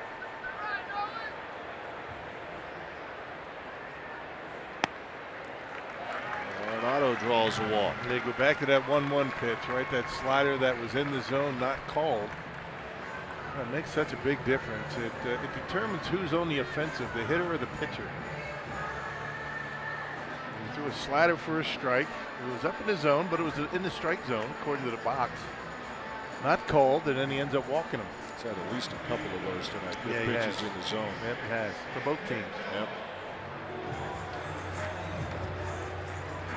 1 out, 1 on. Counsell trying to get Chassin through this inning. Pitcher hits 3rd in the 7th, and it may not matter. He's going to go ahead and make the decision. He's got a lefty, David Dahl, coming to the plate. He's got a lefty warming up in the bullpen, and we will see Boone Logan make his Brewers regular season debut as the night's work has ended for Yolis Chassin. He leaves with 1 out, 1 on, and 3-run lead.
4 hits, a couple of runs so far. Nolan Arenado, the runner at first, is his responsibility.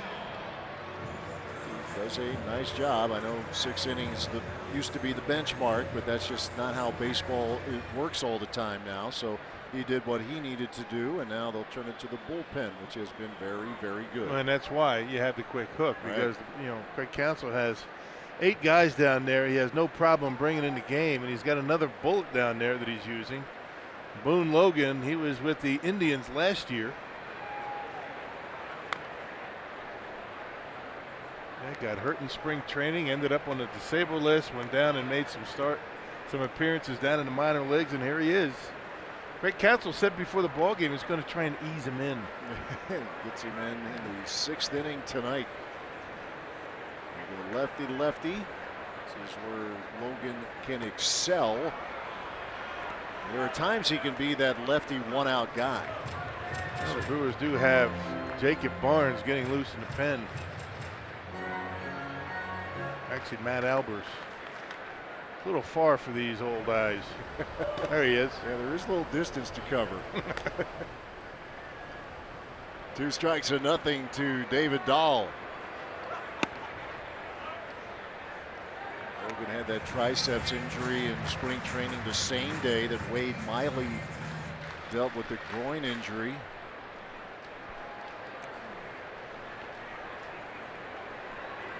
Has worked his way back. Now gets in a big league game with the Milwaukee Brewers. Dahl fights off a pitch.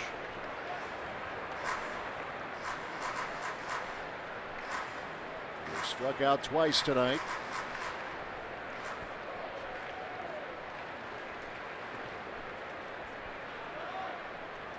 Logan was here in Colorado for 3 years, 14 through 16. And a ground ball that slips through, a base hit.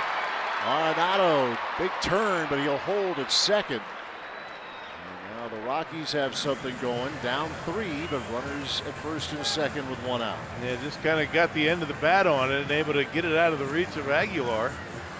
Holding the runner, that kind of really minimizes your range and not able to get there. And with a slider, he left it in the middle of the plate. And just out of the reach of Aguilar. So the Brewers are in trouble here in the 6th. Craig Counsell going to make a move, a double switch. Albers warming up. Logan faces the left-hander. Dahl snuck one through, so the Rockies with a threat. Brewers have the lead, 2 outs, or rather 1 out and 2 on. 5-2 Brewers. Pitching change at Coors Field.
Two men on, double switch here in the inning. Tyler Saladino now on for the Brewers. He will play second base. He'll hit at ninth in the order, and Matt Albers comes out of the bullpen.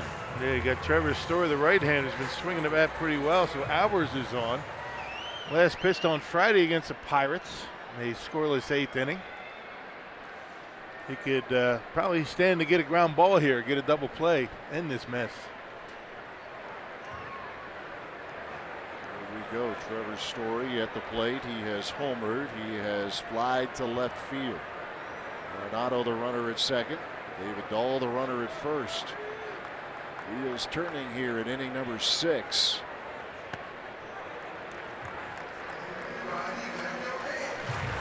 Story has grounded into a couple of double plays this season. And Albers, when he's on, he gets on top of that two-seamer as a ground ball pitcher.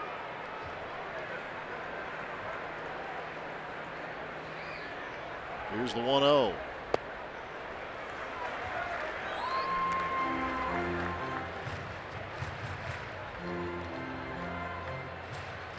Brewers bullpen asked to deliver once again. It's a strong part of this ball club for the first month and a half.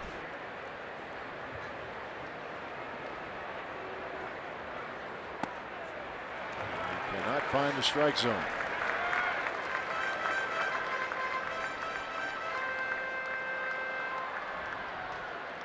They figure he might be swinging 3-0. If you send him, you get him something down the middle. Be careful.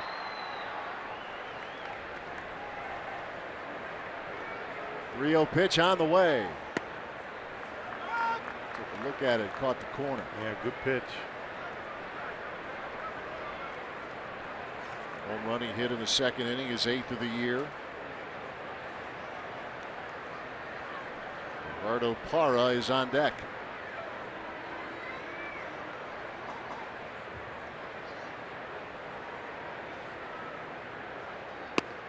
And the bases are loaded.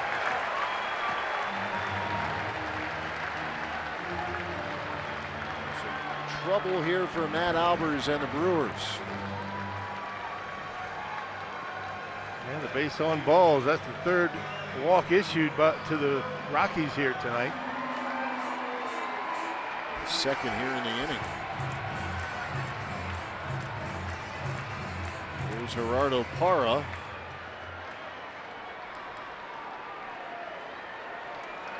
Ground ball outs for Parra here.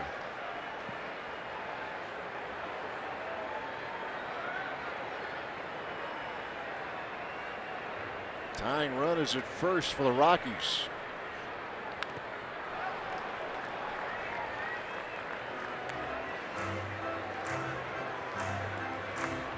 Brewers have turned 30 double plays this season. And they're pinched up the middle to turn that double play. Yeah, a little bit of room between first and second for Gerardo Parra. As a homer, he's driven in 6.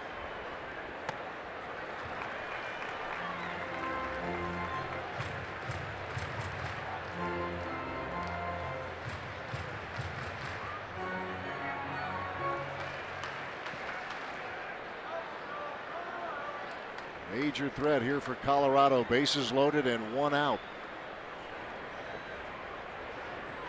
There's a bouncer to Shaw. They'll go to Pena, and Pena will turn to Aguilar, and that's a double play. 5-2 to 3. Albers gets the ground ball he needed, and Shaw starts the twin killing that ends the threat for the Rockies. More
and he got a big one off the bat of Gerardo Parra to end the inning, starting a double play, and Brewers now protecting this 3-run lead going to the 7th. Yeah, really nice play by Manny Pena. You know, the throw could have been better by Travis Shaw.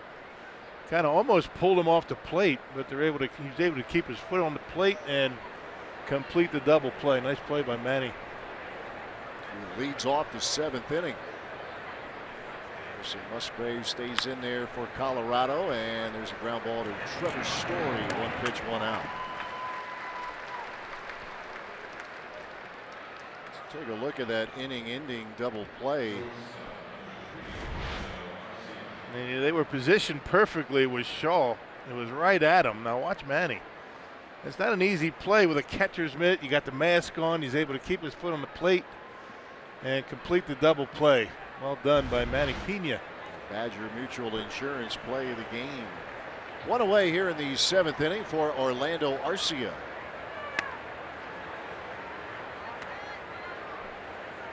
Arcia with an infield single in 3 trips.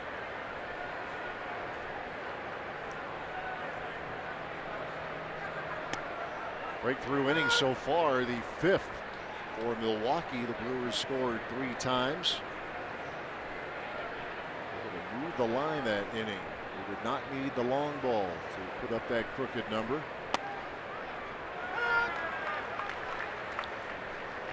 The Brewers have been pretty good with men in scoring position tonight.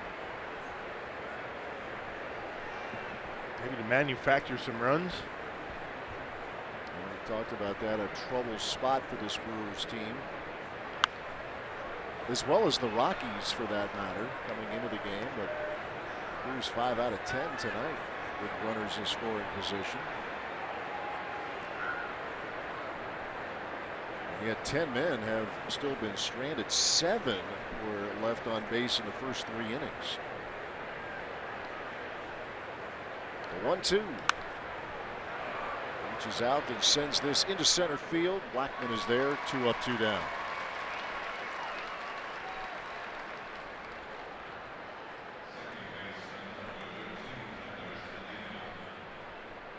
Now we will see Tyler Saladino getting his first at-bat as a Brewer. Handful of at-bats with the White Sox before the Brewers made the move to acquire him a couple of weeks ago.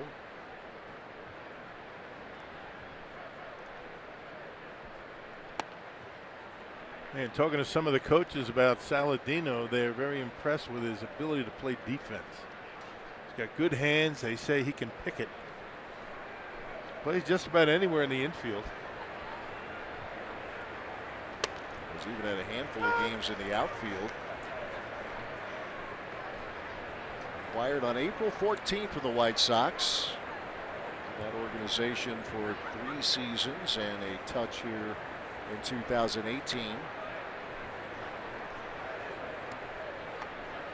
A little more depth.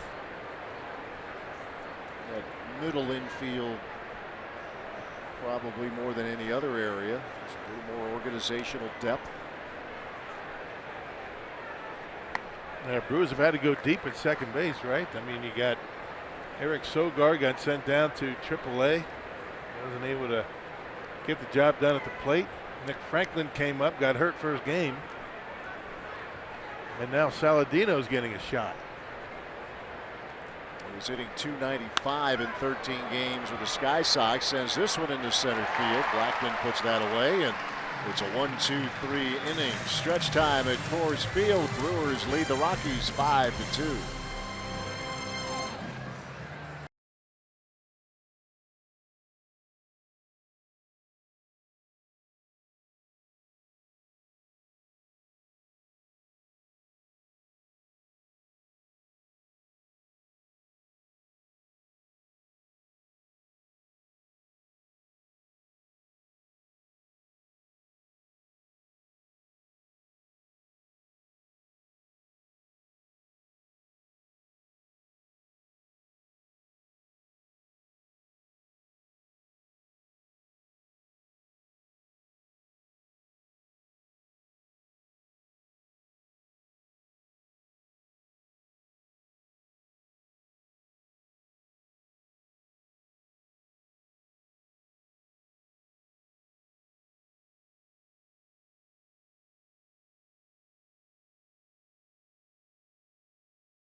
Hey, you'll never miss a second of the action with MLB.com. TV Premium. Enjoy HD streams of all out-of-market games on over 400 different devices. Plus, get a free MLB.com at-bat premium subscription when you sign up. Matt Albers stays in there for the Brew Crew. Got that double play ground ball from Gerardo Parra. That was how the 6th inning ended. We'll face Ian Desmond to lead off a home half of the 7th. Desmond tripled and came around to score on a throwing error from Orlando Arcia. That was how the 5th inning started for the Rockies.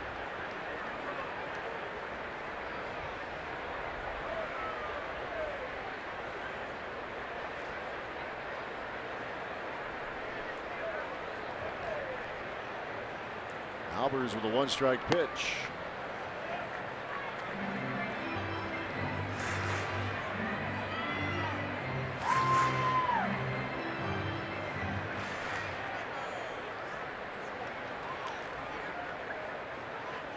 Bullpen looking to continue what it's been doing far more often than not, and that's hanging zeros on the board.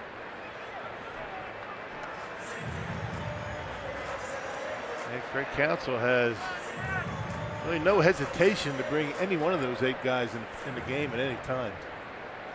It's a nice luxury to have. Number of effective options and some guys getting healthy and back into the mix. There's a little bloop that Saladino will put away for out number 1.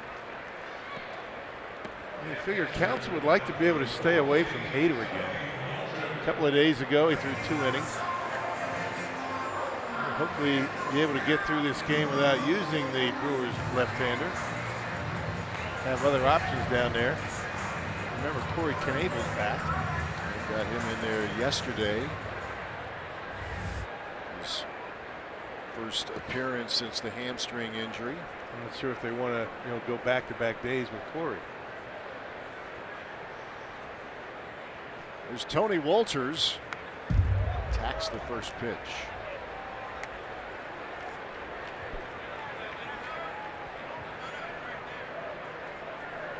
Couple of ground balls to second for Wolters tonight.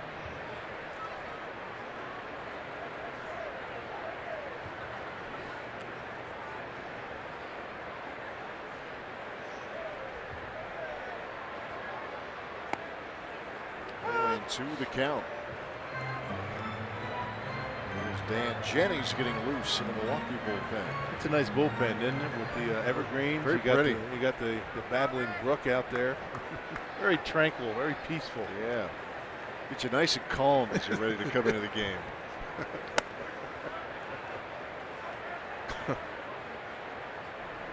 And it's nice. A little camp out there, get a little tent, hang out. Go. Just kick your feet up, relax.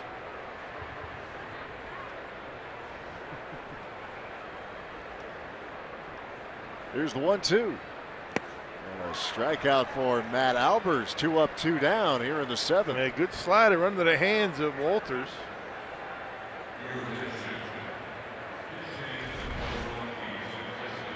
That was struggling with his command a little bit when he first came in, but no problem since. Walk Schroeder's Story. Got the double play from Parra. He's retired the first 2 hitters here in the 7th inning. Well, Cuevas now on to pinch hit. And he wastes no time getting the hack, and he pops this one up. Aguilar in foul territory, and it's a 1-2-3 inning for Matt Albers. We are through 7 at Coors Field, 5-2 Milwaukee.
in baseball tonight. It was a big night at the plate for Braves second baseman Ozzie Albies, his first career grand slam in the sixth off of Marlins starter Drew Steckenrider, his 11th home run of the season. Again, his first career grand slam. The Braves would go on to win that game 9-2. The Braves would put together a 7-run sixth inning, and Albies is just having a phenomenal season, just 21 years old, one of the top prospects for the Braves, 11 homers already on the season. Yeah, that team off and running. Sophia, first place in the National League East. Impressive start for the Braves. Brian Shaw now on the mound for Colorado. Yeah, very uncharacteristic Brian Shaw. Look at the earned run average, 6.06. And 20th appearance, a 1-on-1 record. Got an opponent batting average. This guy's better than that. And a 297 opponent batting average. Put together some terrific years with the Cleveland Indians. A very, very busy, heavily used reliever. Got 70+ appearances each of the last 5 years. Top of the order for the Brewers, and Lorenzo Cain had to twist out of the way. There's been a lot of that tonight. Yeah, Marquez, the starter, was buzzing a tower or two. And that's the bread and butter for Shaw right there, that slider. Throws a lot of them. It's a good pitch, of course. I'm sure it hasn't been exactly the way he'd like it to be, given the numbers so far. Terrific setup man with the Indians. Led the American League in appearances 3 of the last 4 years. Would set things up for Cody Allen, or depending on how they wanted to use him, Andrew Miller. 2-1 pitch to Cain. Lorenzo wasted no time tonight. First pitch from Marquez. He drove out of here to center field. There's that high strike that Nick Lentz, the home plate umpire, has not been calling. He's been consistent with both sides, though. That is deep but foul down the line. Yeah, there've been at least a handful that looked like they were in the zone, but didn't get the strike. No.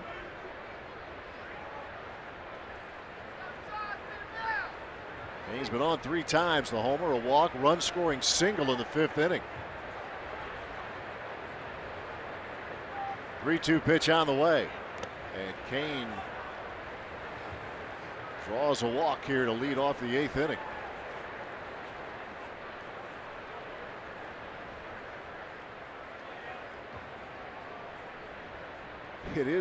It's interesting to watch Lorenzo Cain every day now. I mean, he can go chase down fly balls gap to gap. You see him cover center field. He is on a terrific pace with stolen bases. But I know we've talked. It's kind of like that great running back. That it's a slow go to get started after the play. But then he turns it up when he has to. In between action, he kind of paces himself. There's a snap throw. That's a bad one, and Lorenzo Cain is going to be brought back to first. Interference.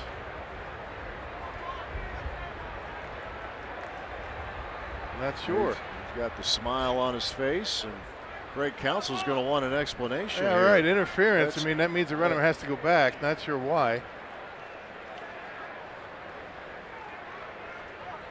Unless Yelich steps back and gets in the way of Walters when he throws the baseball. And the explanation seems to satisfy Craig Counsell. Hey, check it out. You see a whole lot there. What is that? I'm not sure what that was. Why he made that call? Well, whatever Counsell heard, he just turned around. He's like, okay. Never touched him. Interesting. He was basically still in the box. He did move a little bit, but I don't know if it disrupted the throw enough. Okay. No argument. 1-0 the count to Christian Yelich.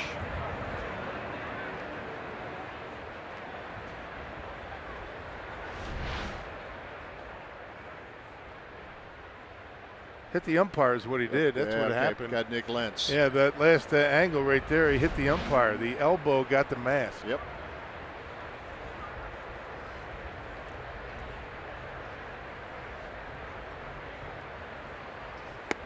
Kane with 8 stolen bases in 9 tries, by the way. He's on a pace that would be a personal best for him. He's always been a very efficient base stealer, but in terms of volume,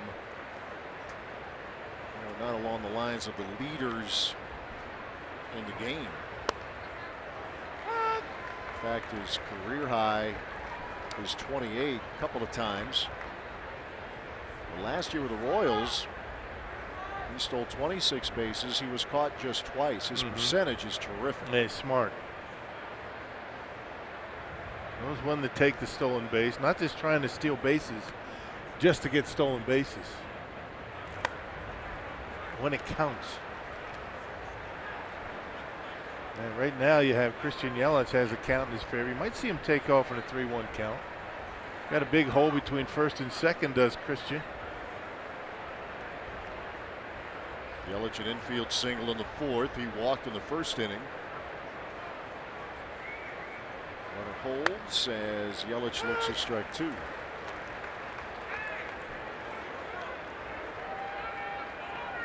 Rockies come in next to last in the National League in bullpen ERA. Musgrave gave Bud Black 2 good innings, gave up nothing. Kane works a walk to begin the 8th against Brian Shaw.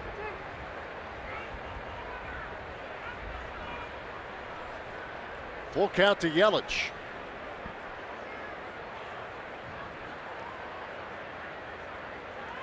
Kane's on the move. Yelich strikes out, and Kane is thrown out. A strike him out, throw him out, double play. Yeah, pretty good throw by Walters. He got rid of it very quickly. And I figured he was going to take off on one of the 2 pitches, 3-1 or 3-2.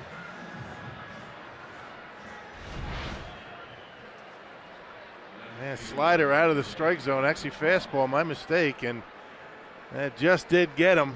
Will Little, the second base umpire, ringing him up.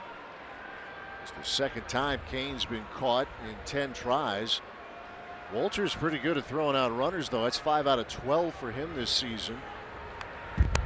Here's Ryan Braun, and he has been luckless at the plate here tonight. A hard liner to right, a hard liner to left. Nothing to show for some pretty good contact. Yeah, get some air under one.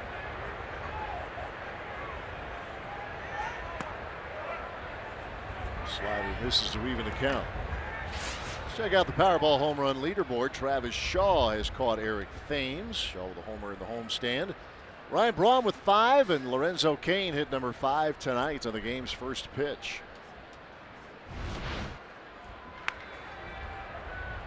1-2 now to Braun.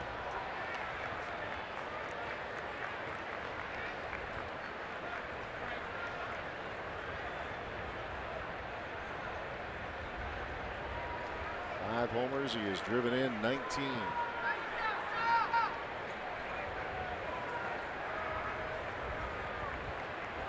Shaw has served up 3 home run balls this season in 16 1/3.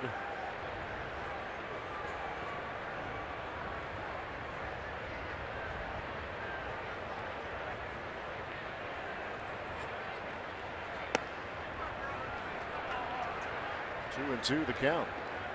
He comes at you quickly, and he gets it up there pretty good. 95 with that last fastball to go with the slider. Kind of comes at you really fast. And strike out of Braun to end the inning. That'll do it for the Brewers in the 8th. Brian Shaw effective out of the bullpen. Still 5-2 Brewers.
minutes. All good. It's all good. It's all right.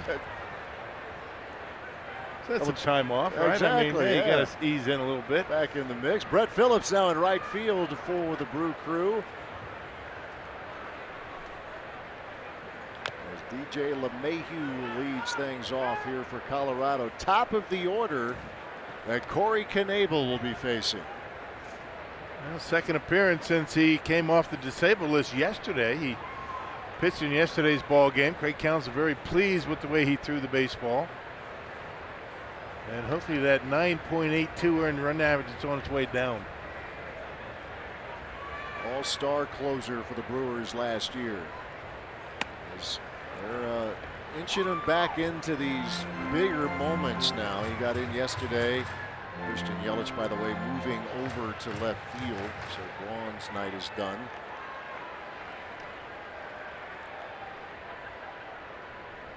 1-2 pitch to LeMahieu, and there you go. That's what Corey Knebel does. He'll throw the curve and then the heat at 97 for out number 1. Yep, up in the zone, almost unhittable up there. We've seen it all night. And Knebel with that over-the-top delivery, four-seam fastball up at the top of the strike zone, and gets DJ LeMahieu his second strikeout of the night. One away for Charlie Blackmon. Lined into a double play. He's walked. He has struck out. And a bouncer to Tyler Saladino for the second out of the inning.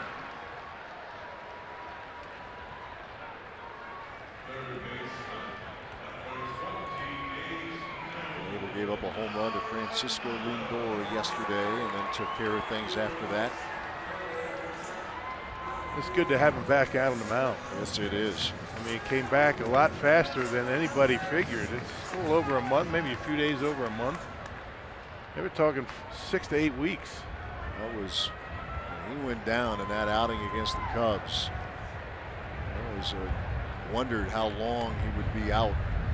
Down in a heap with that hamstring, and I think for a time everybody was fearing the worst. And, well, you're right, coming back in about a month and change. 2 outs, bases empty for Nolan Arenado.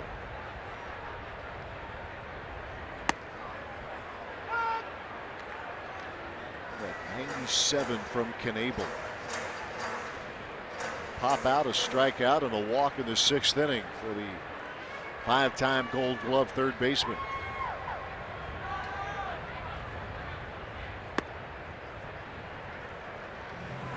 Comes into this series with a 381 career average against the Brewers. They've kept him relatively calm here so far. First of 4 between these two teams at Coors Field.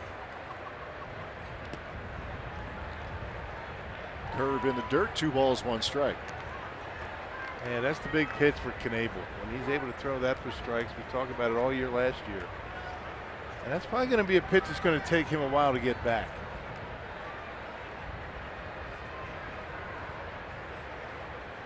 There's the 2-1. It was the one thing we watched last year. If there would be a stretch of games where he wasn't needed, if it would be maybe 3 or so days between appearances, you want to see how that curveball command was for him. And when it's on, it's game on. Yeah, lights out. And a walk to Arenado, excuse me, with 2 outs here in the 8th inning.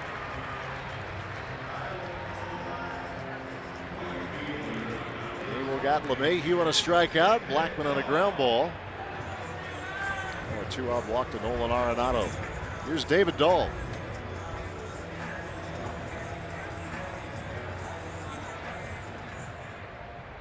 No doubt this Rockies organization eager to see what Dahl can do over a healthy season. Last year wiped out, as we mentioned, because of a rib injury in spring training.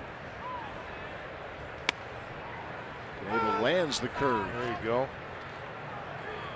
That'll get him guessing in that batter's box. That makes 97 with a fastball even much more effective.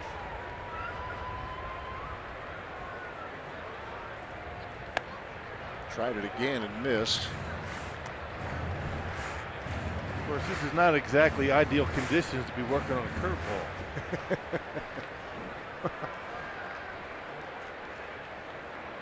Not in the Mile High City. No, everybody has a difficult time with it. So we go back to the gas. And Knebel gets strike 2 called. Well, Chassin started, went 5 1/3, gave up a couple of runs. Knebel trying to get through the 8th. Here's the 1-2. Ball doesn't chase.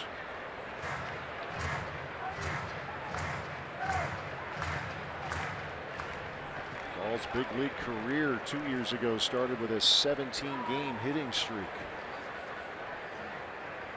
Ended up with a .315 average over 63 games. And he gets a dose of Corey Knebel, who strikes him out on a good old-fashioned hardball at 96. Couple of punch outs for Knebel. Brewers still up by 3.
Here at Coors Field.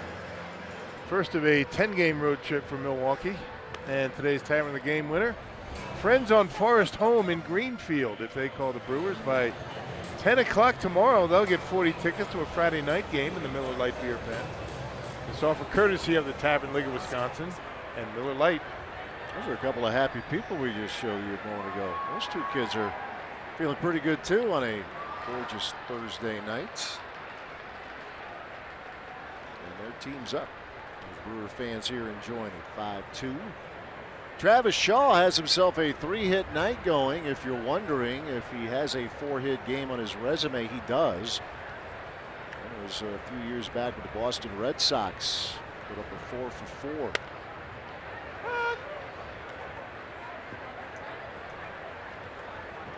Facing Jake McGee now. And McGee last pitched on the 6th against the Mets. That was in New York. A third of an inning. Again, the third of 4 left-handers out of that Rockies bullpen. So Mike Dunn and Harrison Musgrave already. Chris Russin is the other lefty that Bud Black has down there.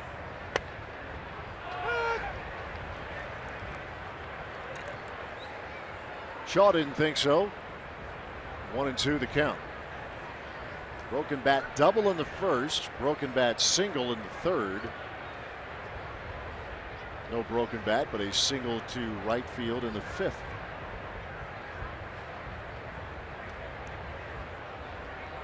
Here's the 1-2. Let's flip this bat out of the pitch away. He's trying to fight it off and live to see another one. Maybe a mistake next time.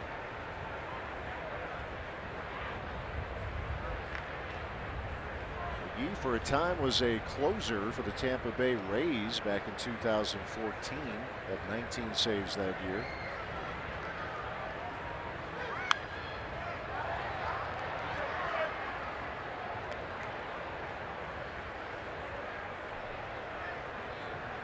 Came over along with German Marquez, part of that Corey Dickerson deal in January of 2016.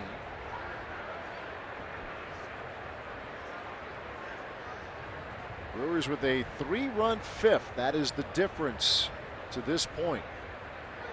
Shaw sharply hit. Desmond is there. There's the first out of the ninth.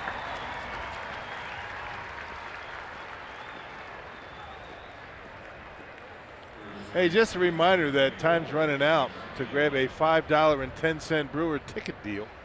That's through midnight tonight. You got an hour and a half. Right? It's 10:30.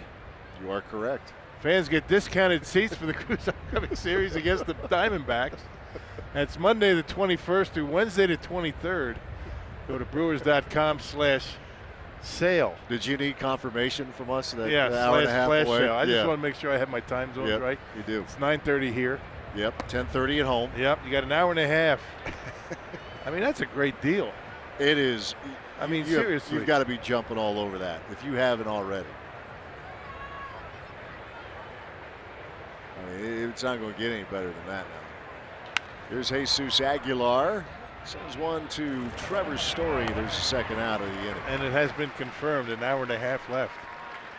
We have confirmation. We have a second source. I was getting ready to say 2.5 hours, but that's not the case. If you wait that long, it's too late. You blew it. You got to get to the ballpark for that kind of money. Wow. $5.10. Be a fun series. I mean, that's a cup of coffee. Pretty much. Right? Yeah. Especially the size cups I see you walking around with. Right. That's easily, Some of those fancy shops. Need two hands to hold those bad boys. Yeah. Here's Brett Phillips. It's an at-bat here tonight in the ninth inning.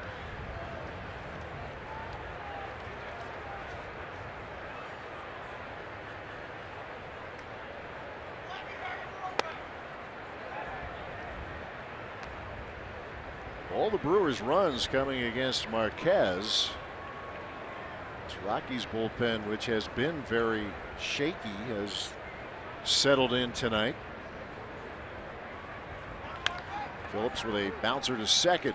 LeMahieu. It's a 1-2-3 inning. All right, Brewers with a 3-run lead, looking to protect it as we move to the bottom half of inning number 9.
Bullpen has been locking things down here tonight. Let's check out Miller Lights. What's on tap for tomorrow? Brandon Woodruff It's the starting call for Craig Counsell's Brewers. He'll go up against Chad Bettis. Check out his numbers. Off to a great start for the Rockies. He's a great story. And the start to this season has been good. We get our coverage started at 7 o'clock with Brewers Live on Fox Sports Wisconsin. Yeah, the Brewers had Brandon Woodruff lined up to pitch on Friday, down in the minor league, just in case Davies wasn't able to go, which he's not. And so Woodruff's going to be ready on regular rest. As Jeremy Jeffress takes over here in the 9th, looking for a save. He's 2-0. The earned run average incredible at .45. Got 16 punch-outs in 20 innings of work. We last saw Jeremy on Tuesday against the Indians. He will face Trevor Story leading off the 9th inning for Colorado. He homered in the 2nd inning. It was his 8th of the year. Jeffress starts it with a fastball. 2 runs, just 5 hits for the Rockies. 5 on 12 for the Brewers and 1 error.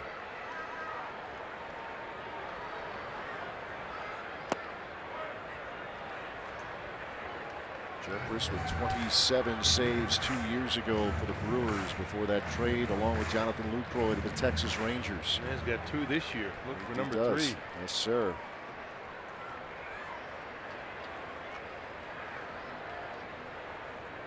Ball a strike to the Rockies shortstop.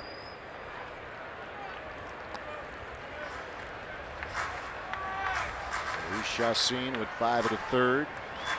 Give up the 2 runs the Rockies have. Boone Logan faced 1 hitter. Matt Albers an inning and 2/3. Knable took care of things in the 8th. Sets it up for Jeremy Jeffress in the 9th, and a blow by to even the count. 2 balls, 2 strikes.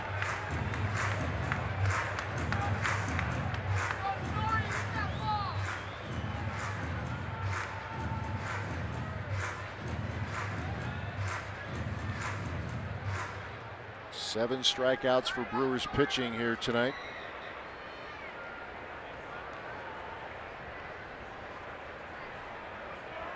They got him set up for that split change. Let's see if he goes to it. Correct myself, 8 strikeouts for Brewers pitching. Here's the 2-2. And there is a swing and a miss. 97 from Jeffress, out number 1. And no split change. That was perfectly located. Outside corner at the knees. Well, he's been something else. Check this out. You can't walk it across any better than that. Right on the edge. It was a strike and unhittable.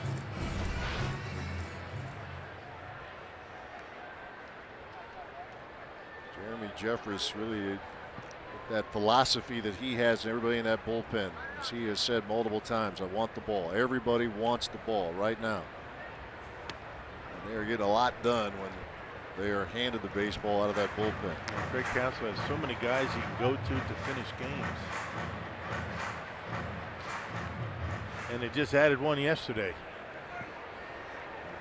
Knable back into the fold. Gerardo Parra at the plate.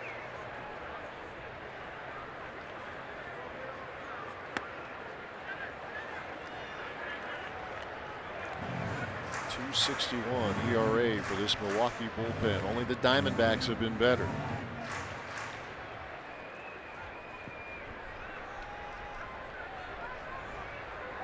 .2-0 to Parra. Brewers trying to start this road trip right.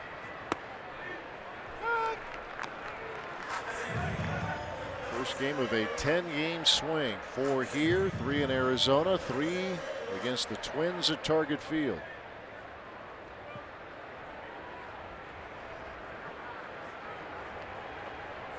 Two balls, 1 strike to Parra.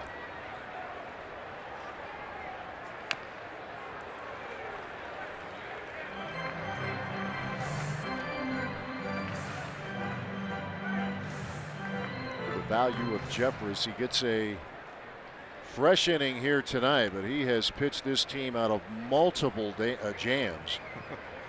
Anywhere from the 6th, 5th inning on, right? I mean, doesn't matter. They bring him on any time of the game. He's been good. And a wave and a miss from Parra. There's the split change you're talking about, Rock. 2 up, 2 down in the ninth. Yep, and after a couple of fastballs, he fell behind 2-0. A couple of fastballs, mid-90s, and put him away with the split.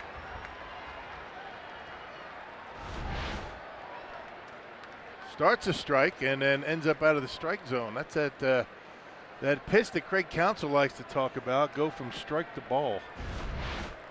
Exactly. That's exactly what that did.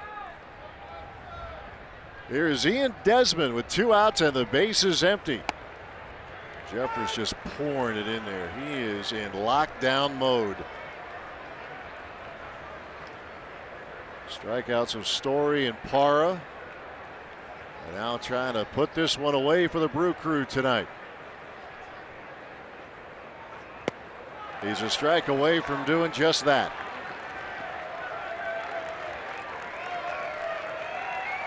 Jeremy Jeffress, terrific when he wears a Brewers uniform. And you better believe the Brewer fans appreciate it. 2 strikes and nothing to Ian Desmond.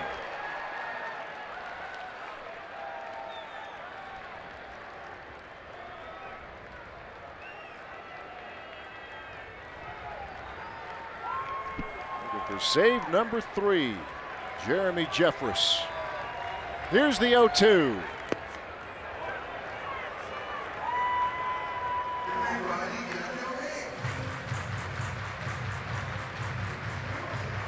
Brewers trying to get their 12th win away from home. This is their 19th game away from Miller Park.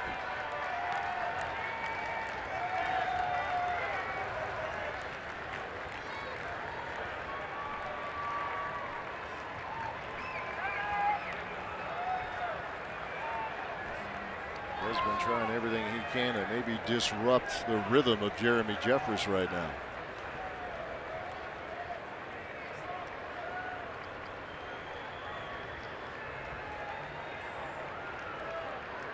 Now the 1-2, and he strikes out the side as the Brewers take the opener of this series at Coors Field. My goodness, time after time this bullpen delivers, and Jeffress specifically slams the door. Started with a bang. Lorenzo Cain took the first pitch out of here, and in the ninth, Jeffress punches out the side. Just another tremendous job by the Brewers bull. This time Matt Albers, he came in a mess, able to get a double play to end the inning, and then the rest of the bullpen took it from there. Incredible. But good to see the offense come to life. They did with a 3-run 5th inning. They did it without the long ball. They moved the line. Brewers get win number 22 on the season. 6-2, your 5-2, excuse me, your final as the Brewers take the opener here in Colorado. Let's send it to Dario, ready to roll with Brewers Live.